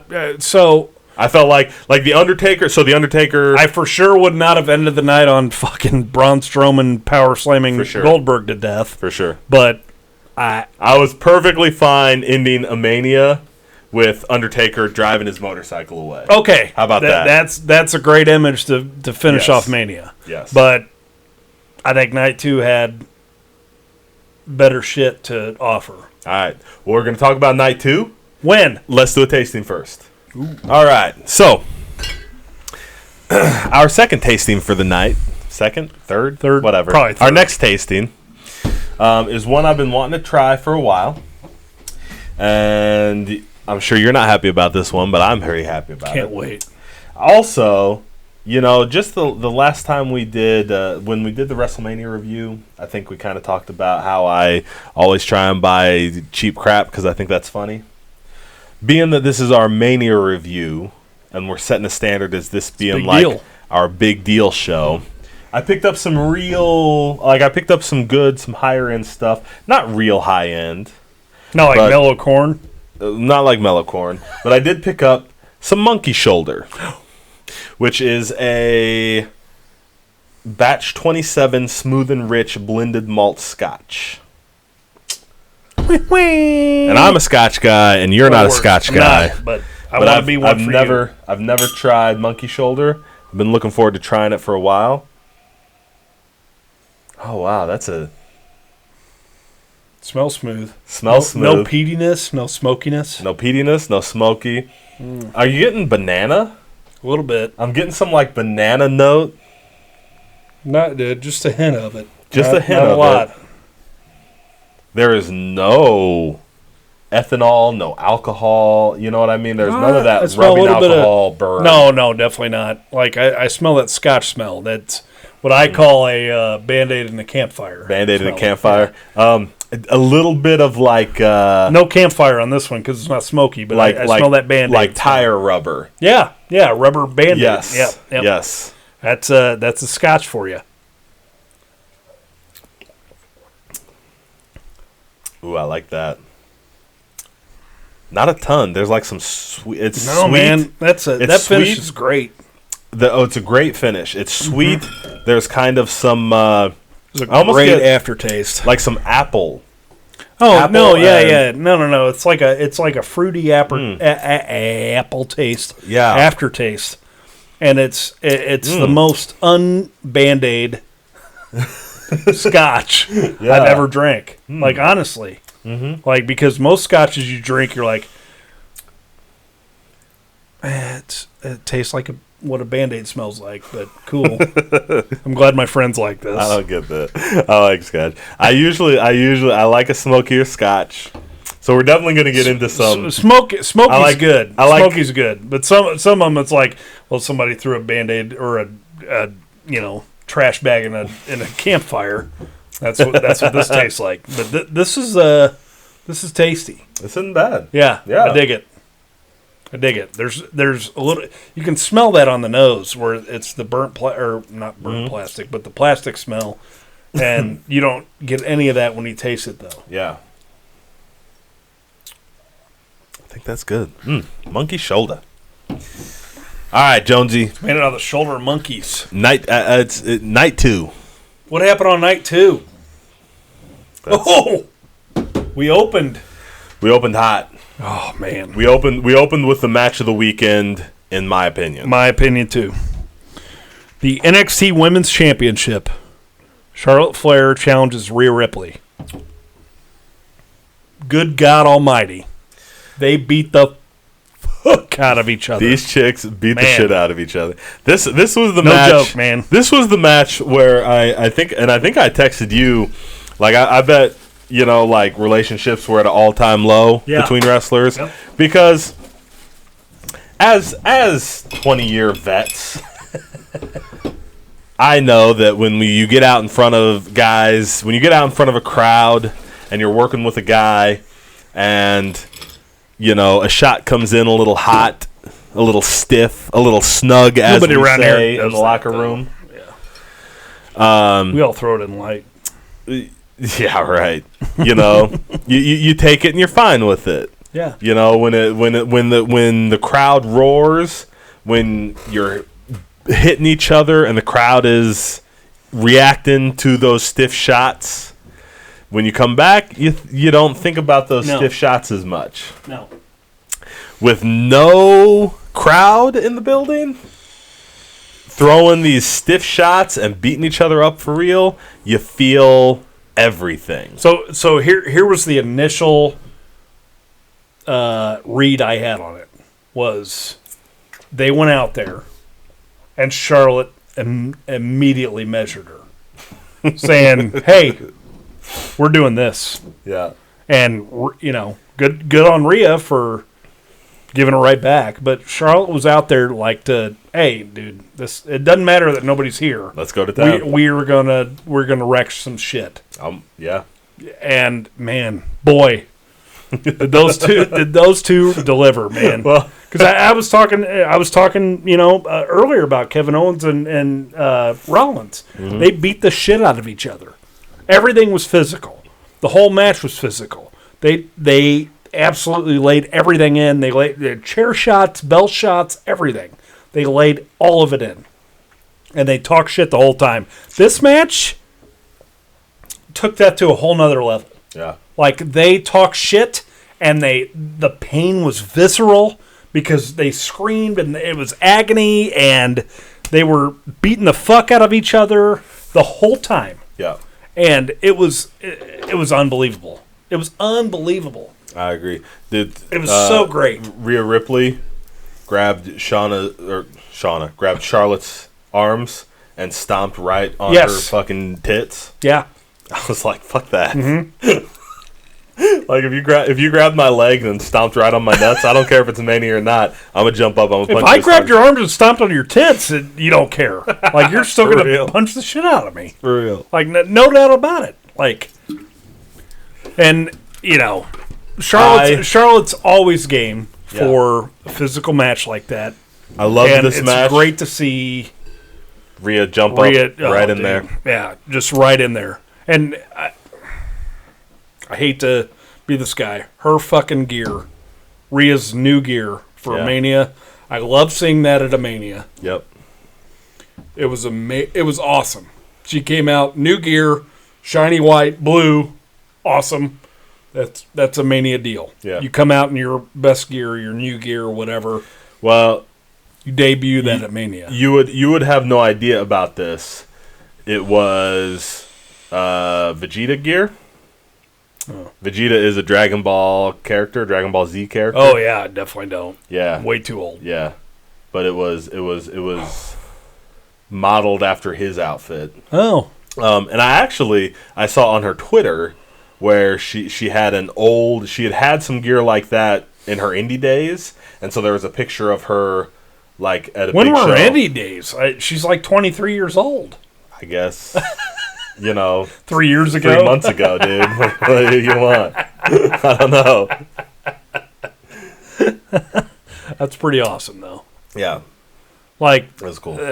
Man, these women came to bring it. They came to bring it, and they stole the weekend. They did Best the entire the weekend. Yeah, yep. Absolutely. Yeah, I'm not a huge Charlotte fan. She was in there. It was awesome. Mm-hmm. And it was the finish I wanted. How'd you feel about the finish? Not the finish as much as the winner. So Charlotte won. I was looking for Rhea to win, but when they got to the end of the match, I thought it was the right finish. Mm-hmm. I really did, because I think Rhea needs to go up so a level. Yeah, and I think Charlotte's going to elevate first and foremost the EST. You know, and she's Io Shirai. She won't be elevating the EST. No. Oh yeah, that's right. Yeah. Is she up? Yeah. You didn't go back and watch that match? No, but is she for sure up though? Like I would assume. Okay. All right. I would assume Bianca Belair. We'll come back to that. We'll come back to that. All right. She's going to elevate. She's going to elevate NXT. She's gonna for sure elevate Io Shirai. Right. She's gonna elevate Tegan Knox. She's gonna elevate a few of those women. Yeah. That are there, that are good. Right. Could be great. Yeah. Right. And you said this weeks ago when we talked about this. Like, you think that's the best role for Charlotte right now. Yeah. Because she's going to be a big star there, and that's going to be the measuring stick. Yep. Now, I've heard this about Rhea too, where it was like any woman they get, we measure them against Rhea like she's Randy Orton. They have to live up to this. Yeah. Which I get. Well, I do too, but give Rhea a shot. Let's see what she's got. Like we know Charlotte main event at Mania. I mean, I think we'll get that. I'm assuming, and I hope so. This is for me the difference.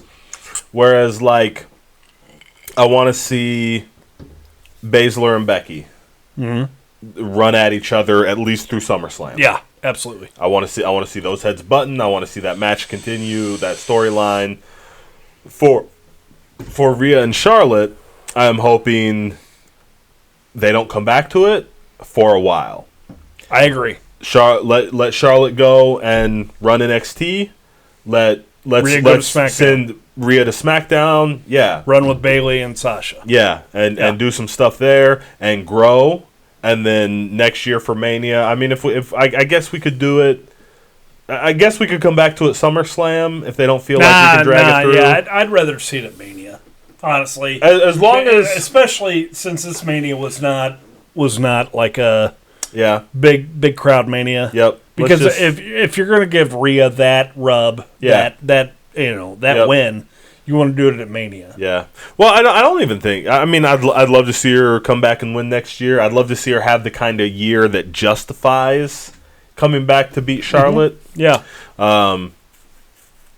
But I mean, just coming back to that, let her go and grow for the next year, and then we'll come back and see where she's at. Yeah, man. Yeah. I'm down. All right. I forgot to look with the next. Oh, Aleister Black and Bobby Lashley is next. Yeah. I don't have a ton to say about that, do you? Aleister Black's awesome. I love Aleister Black. Bobby Lashley's new gear was great. It was a good look for him. And honestly, I'd be remiss if I didn't say this. That was the best I've seen, most engaged I've seen Bobby Lashley be in 3 years. I agree. I feel like that was the best Bobby Lashley match performance we've seen since Bobby Lashley returned to the company. Yeah, I think so. It was just one match, one night. I don't know what the difference was. No, he looked great. Aleister Black was just that guy for him. Who knows? Who knows? Bobby Lashley has that. It's in there somewhere. But I don't think Bobby Lashley's ever going to uncork that. Probably not. Yeah. I hope Aleister Black has moved up by next year and is ready to do something great. I hope next year's main event is Aleister Black and Drew McIntyre. 100%. Yes. All right. Moving on. The moment we've all been waiting for. No. Yes. Listen. You're not even paying attention. I'm listening. Otis and Dolph Ziggler. For the love of Mandy Rose. Apparently. So, like... It was fun. Fuck this match. Fuck this storyline. And especially... See, okay. Now, like... I don't just want to come off as, like, trying to be the woke guy. But I was super... Like, it struck me super wrong. Because, like... 2 weeks ago or so on SmackDown... Before we had found out that, what's her name? Sonya Deville had messed with the text messages to set this all up. Like 2 weeks ago, Mandy Rose was talking to Dolph Ziggler, and she was like, you know, I hope you win. You know, you do your match, whatever. I hope you win. I'll have your back. But I hope you don't. You know, I'm not going to be won like some prize in this match, you know? Like, oh, Mandy too. Like, I'm not just a prize to win in this match. Like, we better say that. Except then she totally was a prize to win in the match because she came out, helped Otis, and then Otis got to carry her off in his arms at the end of the match, and they kissed. And, like, I was just totally Otis kissed her. Whatever. I was totally like, fuck you guys for trying to be woke and then still doing the same shit. Don't call yourself out and then just do the same shit anyway. Like that's you know, it's like the I said all due respect. Yeah. Saying all due respect doesn't mean you can just say whatever the fuck you want after that. Yeah, no, you can't say, hey, look, we're woke. She's not going to be a prize. You can't and say then just make her the fucking prize. My best friend's black. I can say this. Yeah, exactly. Yeah. Exactly, and that's 100% what they did. I didn't on top of me not giving a shit about this match or this storyline. They do that stuff. And I was super mad because when Sonya Deville comes out with Dolph Ziggler and stands in his corner for this match, Otis comes out alone. I don't know where the fuck Tucker was, but Otis comes out alone. And then halfway through the match, or at the end of the match, Mandy Rose comes down in a fucking sparkly gold swimsuit, open front. That's what you wear. Open front swimsuit with a bra, and like she doesn't have a match. Why the fuck would she wear that out? Why didn't she just wear though? Like she's gonna look just as good? Yeah, that's what I wear in fucking jeans and something else, right? I don't know. I don't necessarily want to say jeans and a t-shirt. She'll look fine in jeans and t-shirt. Jorts, fucking you send her out in some club gear, you know, like I think the WWE requires them to dress up, so like she can be dressed nice, you know, dress sexy. Maybe whatever. That's how she has to show up. Yes. No, she came out dressed like a shiny gold trophy because that's what she fucking was. She did. And that's what this was. And even though they tried to be like, oh, she's not. Oh, look, she knows. She's not just going to be one in this match. No, she totally was, and she totally was just a trophy. And even dressed her like a trophy. And you sent her out there, and fuck that, and fuck this match. And I'm glad this shit's over. I hope it's over. Okay. Do you like Tucker and Otis? No. Okay. Yeah, I like Heavy Machinery just fine. I also like Dolph Ziggler just fine. I also like Mandy and Sonya Deville just fine. But this was all hot garbage. Okay. Hot. You ready? Garbage. Oh, he did the voice. All right, you ready for the second longest match in WrestleMania history? Yes. Okay. Edge versus Randy Orton in the last man standing match. You got stuff to say on this? Or you want me to filler buster this one too? Oh, no. I can say some stuff. These guys were too good for this. Yes. But maybe, this is what we get for the whole thing that's going on. Oh, infinity bottle. I think I put too much in this. No, you did not. Because you did not put as much as you did in mellow corn. Well, when I saw how much mellow corn filled up, like I didn't feel like I was putting that much mellow corn in here, and then it filled up half the bottle. No, you were like later. We want to punish ourselves later. I'm gonna really have to start splashing. Yeah, because we're already almost half full. Yeah, we got a whole year. Take it easy. All right. That last man standing match was what it was. I was super disappointed. It sucked. That I don't think it sucked. I thought it was. Come on, man. I thought it was really weak because it followed almost like the first most of it was just exactly minutes. Like Ciampa and yes, that's what I was like gonna say. Ciampa and Gargano had just done that shit. Yeah, we saw it 2 weeks earlier. If you'd watched NXT, you saw that 2 weeks earlier. Right, only better. They did more interesting stuff for sure. And then they got into the storage area backstage and did 20 minutes selling one punch at a time. God. I mean, I'm glad he's back, but I come back to, we talked about this on the preview. I don't know why Edge didn't just say, hey guys, can I just be injured until there will be a crowd? Because Edge deserved to have his first match back in front of a crowd. He did. Have a better match than He had this. the Rumble. Rumble's a big entrance. That's a big deal. That's fine. And then I'd have been fine waiting until SummerSlam when we're over all this quarantine and COVID stuff. Yeah, you're right. For to see his next match. Yeah, you're right. Did you watch his 24? Oh, it was awesome. It was so good, wasn't it? Hey, if you guys got the network, go watch the Edge 24. Man, for sure. So cool. All right. Next. Ready? Yep. Hey, that last man standing match was way too long. Okay. Definitely too long. All right. 36 minutes. All right. Street Profits versus Angel Garza and Austin Theory with Zelina Vega.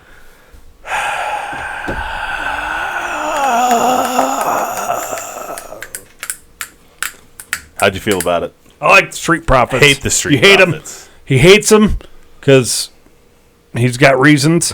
But I love the fucking Street Profits. I hate the Street Profits. I really like Angel Garza. I'm not sure I like Austin Theory a lot because I still think he looks exactly like Finn Balor. But I still don't see that. Well, I felt like drunk. this was You drink a lot. This was such not a Mania match.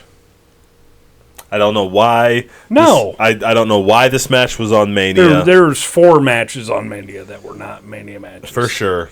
We said that about Corbin and Goliath. Yeah. That's not a Mania match. Lashley and Black. Yeah, as much as I like Black. Yeah. And as much you want Aleister Black to have a Mania match, but that's not the one you want him to have. Yeah. And I want him to have a storyline going into Mania, Because Mania is not the spot for throwaway matches.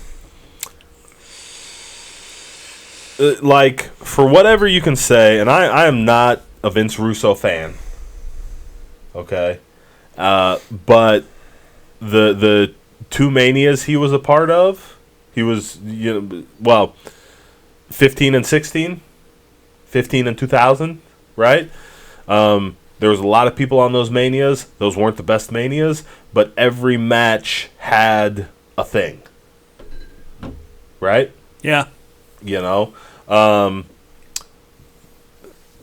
17 to 22. At least. 17 to 21. 17 to 21 at least. There was something about every match. There were no matches that were just like, hey, let's have so-and-so and so-and-so for the first time without doing some kind of build-up. You know? Those matches had their Angle versus Canes, and those matches had their Benoits versus Angles, but there was storylines and stuff going into that. Mm-hmm. It wasn't just like randomly, Bobby Lashley and Aleister Black for no reason. Street Profits need to defend the titles against somebody. How about these two nobodies? You know what I mean? And, like, no offense to Angel Garza, all offense to Austin Theory. He can suck it. He's a nobody. But, like, they're not a real tag team. They're not dudes. Well, okay. Like, that's not. Right. That's a jobber match. Well, there was no. It was Almas or Andrade. Angel Garza, and Andrade got hurt. So they brought in Austin Theory. So if that happens, you cancel that match at Mania. In my opinion, we've already got. Yeah, you know. Yeah. If it's any other pay-per-view, fine. Throw somebody in there randomly, Austin Theory, whoever, some nobody. If it's Monday Night Raw, obviously you can do anything you want on Monday Night Raw. Well, they had to fill 2 nights though. They ran over time.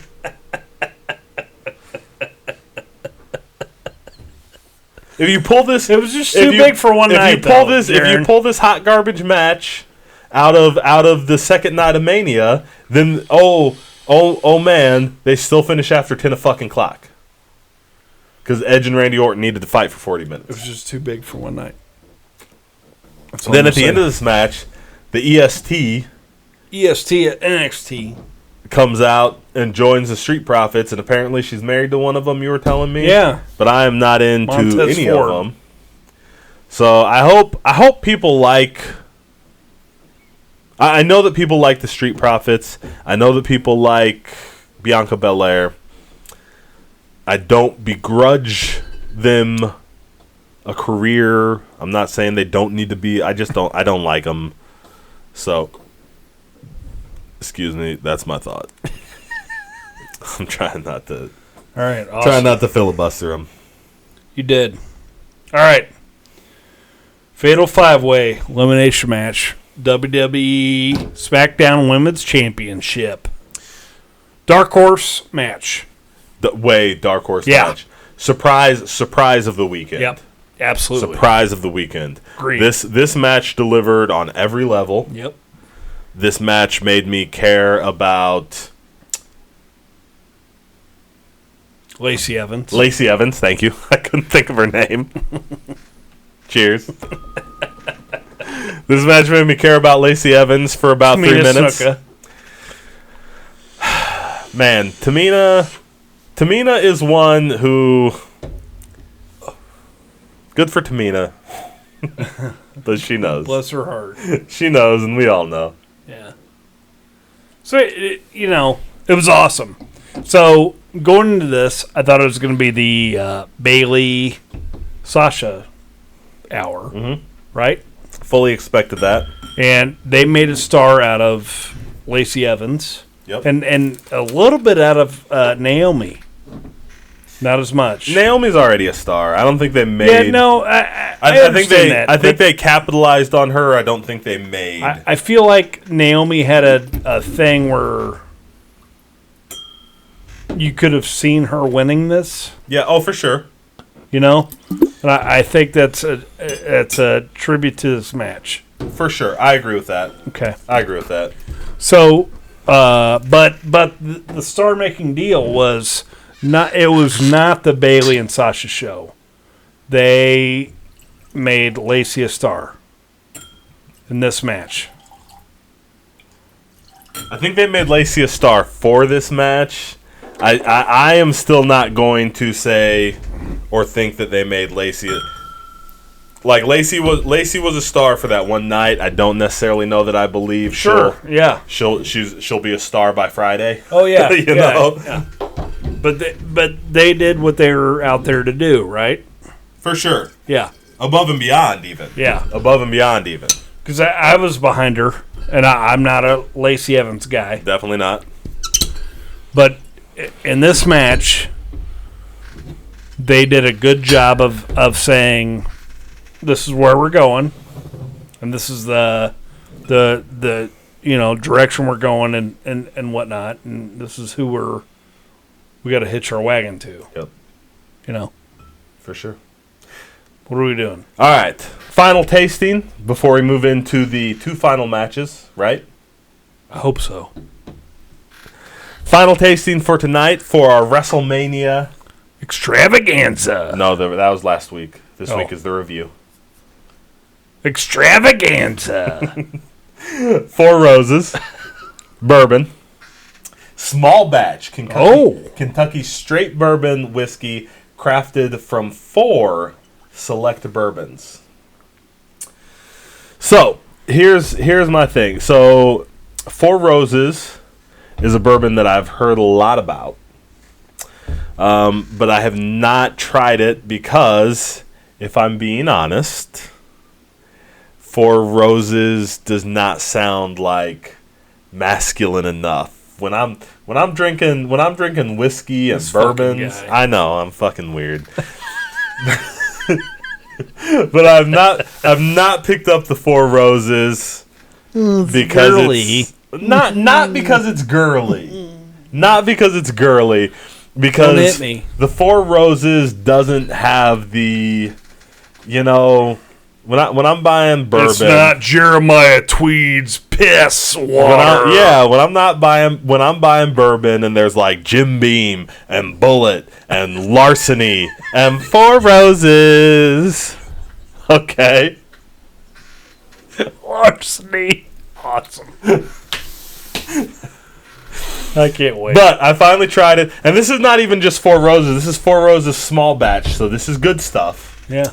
And this is our final tasting for our WrestleMania season. Fuck yeah. Are you ready, Jonesy? Yeah, Happy dude. WrestleMania. Happy WrestleMania to all of you, too. Because we got 2 doozies coming up.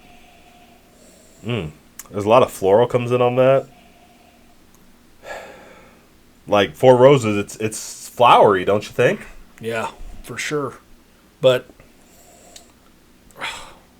Are you getting some? that booze is right there. It's right there, but it's not like mellow corn. Oh, no. It's not. Nothing gets mellow corn.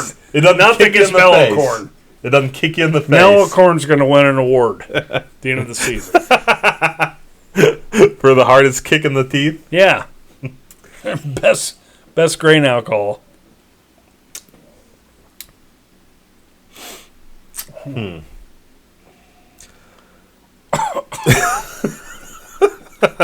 I don't know that 4 Roses. I think it's good. It's a little more full-bodied than, like, I like your Jepsons. I feel like it's a little more full-bodied. I think it's a little smoother than your Jepsons. Yeah? Even at the end? We're going to fight about bourbon. We're not going to fight about bourbon. We are. I get there's no sweet tea here, but I get a little more like the kind of vanilla bourbon. The vanilla bourbon flavor. Well, okay. Like there's the Jepsons. Wow. Yeah. The Jepsons. That's what it is. The Jepson is more sweet tea, and this is a little more like kind of vanilla. I think I get a little more of the malt flavor here in the 4 Roses. No, for sure. It's just bitier. Bitier. Definitely. Yeah. Definitely.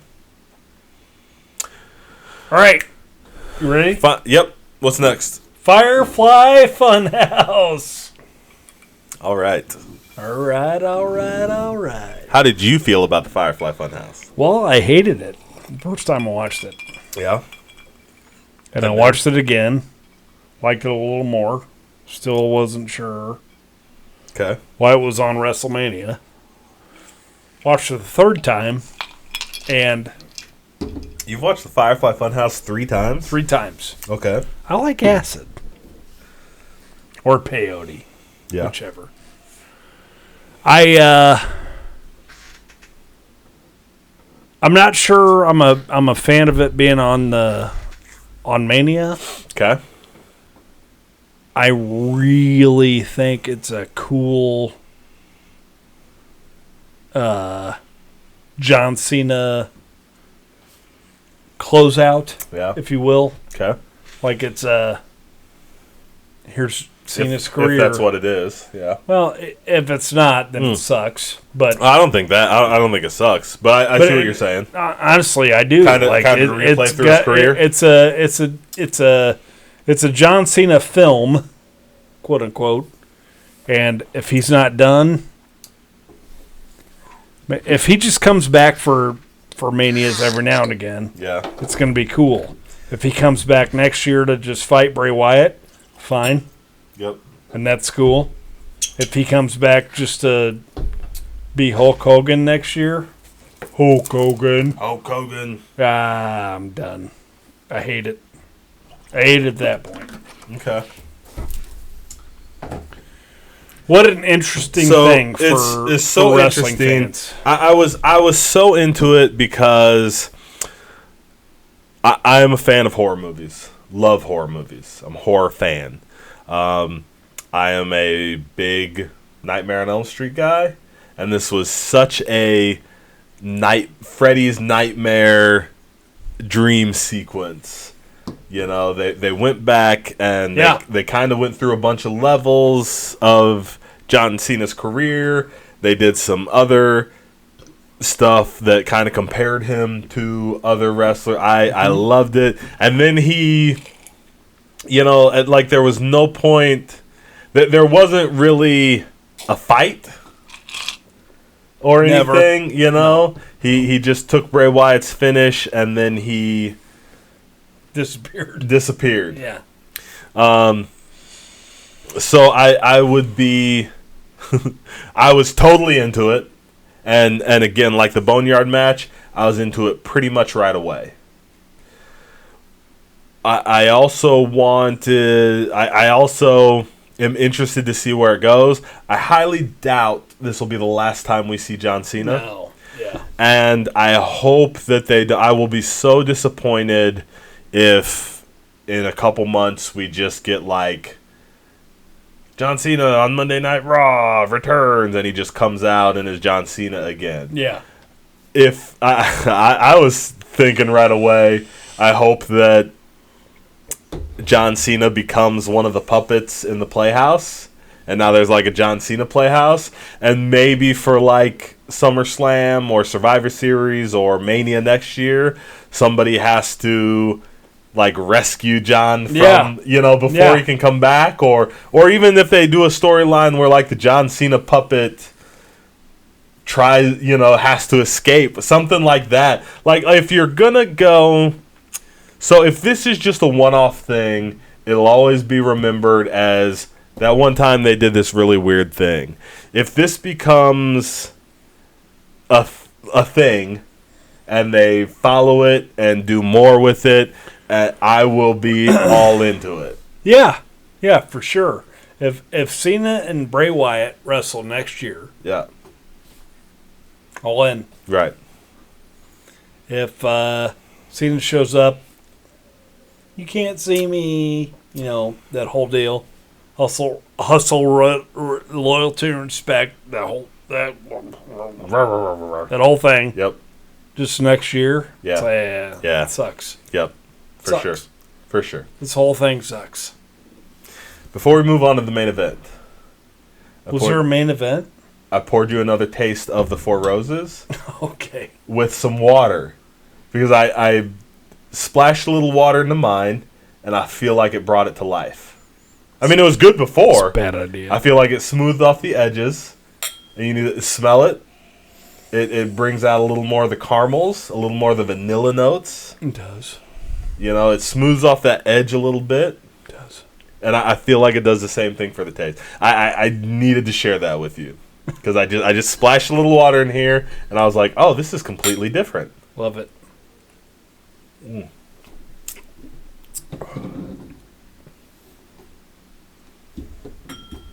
do you think? Like it. Yeah. Yeah. Way better. Makes a huge difference, right? Yeah. Both show does. Both show. Both show. Main event time. Wait. Oh. Are we done talking about the Firefly Funhouse? Did you have more to say? No. Did you? No. I thought we said everything about that. Was it good? I liked it. I was all in on it. Okay. Wasn't a match, but I was all in on it. No, it wasn't a match. No. All right. All right.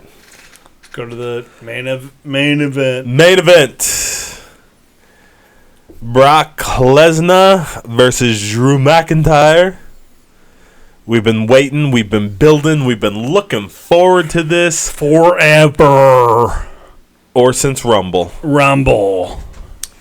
This is the moment. This is the WrestleMania match. This is the crowning of the future of the WWE.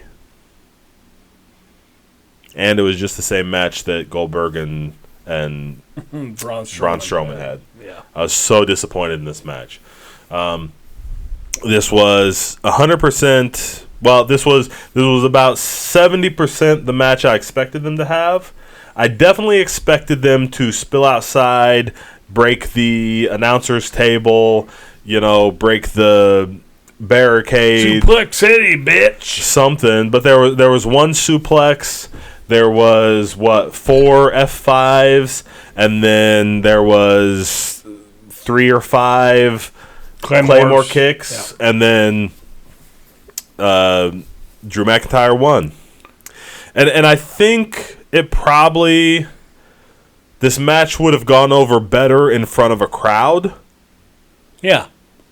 But and I don't know how much of this match was just kind of,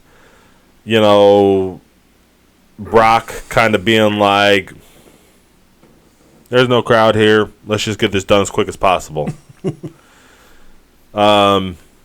It was a Brock match. It was such a letdown. I thought. I didn't even think it was as good as a Brock match, and maybe it was a Brock match, man. Maybe that speaks. It's been for 4 or 5 years. It's the same match.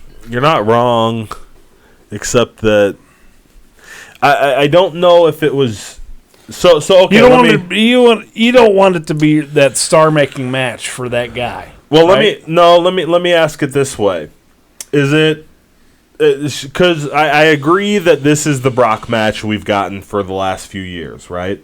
Mm-hmm. Is it?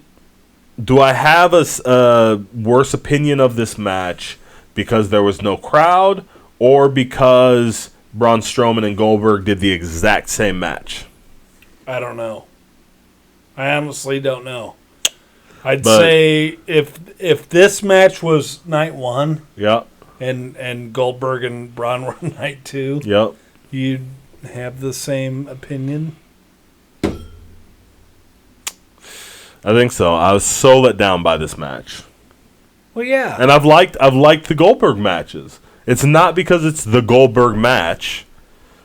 I liked last year when he did it with Rollins. Lesnar, right? Lesnar did it with Rollins. Yeah, I liked it last year. Yeah, I mean, I've liked a lot of Lesnar matches, and this one was just, it was so disappointing, and I didn't even want like a lot more. It's not like I wanted to see a 20-minute match. I never want that from Brock Lesnar. No, I was so disappointed in this match. Happy to see Drew McIntyre ready to move forward with Drew McIntyre as the guy, but this match was as disappointing as a WrestleMania match can be for me. Yeah. And this is the main reason, I think, why I look so favorably upon ending the night with the Boneyard match on night 1. And I wouldn't want to come back like I wouldn't want to end night 2 on the Firefly Funhouse. No. I wish the Firefly Funhouse had been night 1. Mm-hmm. And I wish the Boneyard match had ended WrestleMania. Really? I think so. That was a better feeling. I liked Shayna Baszler and Becky and Rhea Ripley and Charlotte. I liked those matches better, but I don't think I would have wanted to end WrestleMania with either of those matches. But I would have been fine. Sunday night, 10:30. We're ending with The Undertaker riding off into the fucking night on his motorcycle with a fucking Metallica song playing. Rather than a match I had already seen and Drew McIntyre holding up the belt to nobody. Well, I feel like the McIntyre Mania moment should have happened, but I would have been better with it happening at SummerSlam. I'm fine with it happening at Mania. Like I'm fine with having that moment. You just didn't want it to happen at the end. It just that the match, I was so disappointed I couldn't appreciate that moment at the end. I gotcha. And it felt like Mania ended on, and I say this a lot, but a damn squib. Just kind of like, oh. Yeah. I felt like the Boneyard match was the standout of the weekend, and to end on The Undertaker riding his motorcycle into the night with a Metallica song, like I'd have been a little more juiced up for the end of Mania at that moment. You don't think that would have been too jarring? No. I think jarring. You don't think? I think jarring. I think jarring is better than disappointed. You don't think you would have gotten through the Firefly Funhouse if you had not seen the Boneyard match?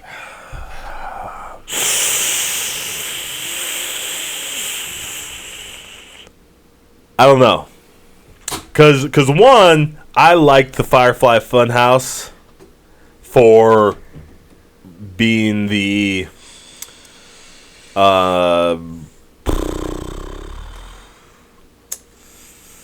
Nightmare on Elm Street sort of style homage send-up that it was. So I think I would have enjoyed that. And so the Boneyard... No, I don't. Okay, and here's why. Because when I watched the Boneyard match, and as much as I enjoyed the Boneyard match, I expected the Firefly Funhouse to be the same thing until I saw the Firefly Funhouse. Yep. So like the Boneyard match did not really affect my opinion of the Firefly Funhouse once it started. So I don't think that having watched the Firefly Funhouse would have altered my opinion of the Boneyard match. Yeah. I think. That was Mania. Any thoughts? It was great, man. I still thought it was great, man. It still felt special. It still felt like a Mania. I don't know. It's almost like the WWE. The WWE. Now, I've complained since they've gone to the network because they're too long. I'm burnt out by the end. I just lose. You know, as I was watching old Manias, I was looking at timestamps, and most of them are just under 4 hours. Mm-hmm. But the last couple years, they're like just under 6, just under 5, just under, and that's not counting 2 hours of pre-show, 3 hours of pre-show stuff. Right. You know what I mean? So by the time you get to the end of those Manias, you're just like, so much. This is too much. Yeah. But they still show up for Mania, right? The WWE still shows up for Mania. And I did feel like this Mania still delivered a better show than I expected them to. Yeah. Absolutely. Yeah. Like, the two matches that I loved, they will never not be Mania matches to me. Right. Like Rhea Ripley and Charlotte. That's always going to be a Mania moment for me. For sure. You know? Yep. Like when I think back on it, it's always going to be, that was a Mania match. It was awesome. Yep. You know? That was the shit. I can't thank them enough, honestly, for just doing that, putting on the show. You know? Yep. It's awesome. Got a ranking? 1 out of 36. 1 out of 36. I still think I think it shows up better. So, WrestleMania 8. I'm going to say 8. 8. Let's see. WrestleMania 1, 2. 9. So yes, 9. So my bottom manias 1, 2, 9, and 11 are my bottom 4. I think 13 slides in there to round out a 5. Bad. Even though it's got the I Quit match, Yeah. it's a bad Mania. Yeah. No, actually, I'm gonna amend that. I like 13 better than 2000. So WrestleMania 2000 slides in to round out my bottom 5. Wow. 13 is still probably 6. You know, I watched 10 all the way from start to finish. It's pretty bad. Like it's got the ladder match and it's got Bret Hart versus Owen, but that is a trash Mania. So it slides in there probably at 7. 15. I'm not a fan I think we're coming at this the wrong way. Like this is not a trash Mania. It's definitely not a trash Mania. I'm trying to find the middle ground. Yeah. Because it's definitely not a trash Mania. I know it's not in my top 7. Yeah. At least. Yeah.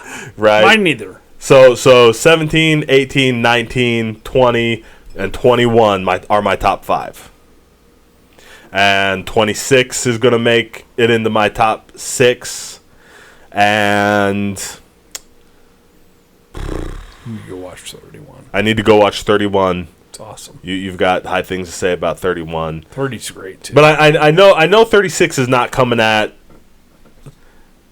probably at least my top 10. No. Okay. 36 is not coming at your bottom 10 either. I don't think it is. And that was kind of my point, but I never really figured up my bottom 10. Right? Like I think about top 10 a lot. Yeah. So it falls right in the middle, and I would say that I am more excited to go back and see the Boneyard match. Yeah. Rhea Ripley and Charlotte, Becky and Baszler. Yep. The Firefly Funhouse. Yep. Owens and Rollins. Go watch it again. Okay, I'll watch it again for you. You don't want to. I'll watch it again for you.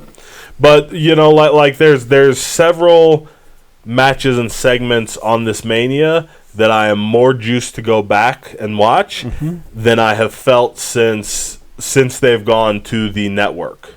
So like this is I like this Mania better than the last 3-4 years at least. Yeah. Well, and that's not counting the bottom 7 that I counted up before that. Right. Yeah. So it's a good Mania. Mania's awesome. Mania's awesome. It's still awesome. It's still awesome. It's going to be awesome. Guys, that is going to wrap up our Mania review for 2020. WrestleMania 36. The Corona Mania. Oh, man. The Quarantine Mania. The Empty Arena Mania. Thank you for joining us tonight, guys. As always, if you enjoy what we do, please like, comment, subscribe. Help us get all up in that algorithm. Yeah. Head over to Facebook. Find us on Facebook. Algorithm. Drunk Rasslin, Rasslin on Facebook. Like us. Ask us a question. Make us a request. Jonesy, did you know that the next 2 weeks of Drunk Rasslin podcast are going to be fan requests? What? The next 2 weeks are going to be fan requests. So if you have a request, comment below. Head over to Facebook.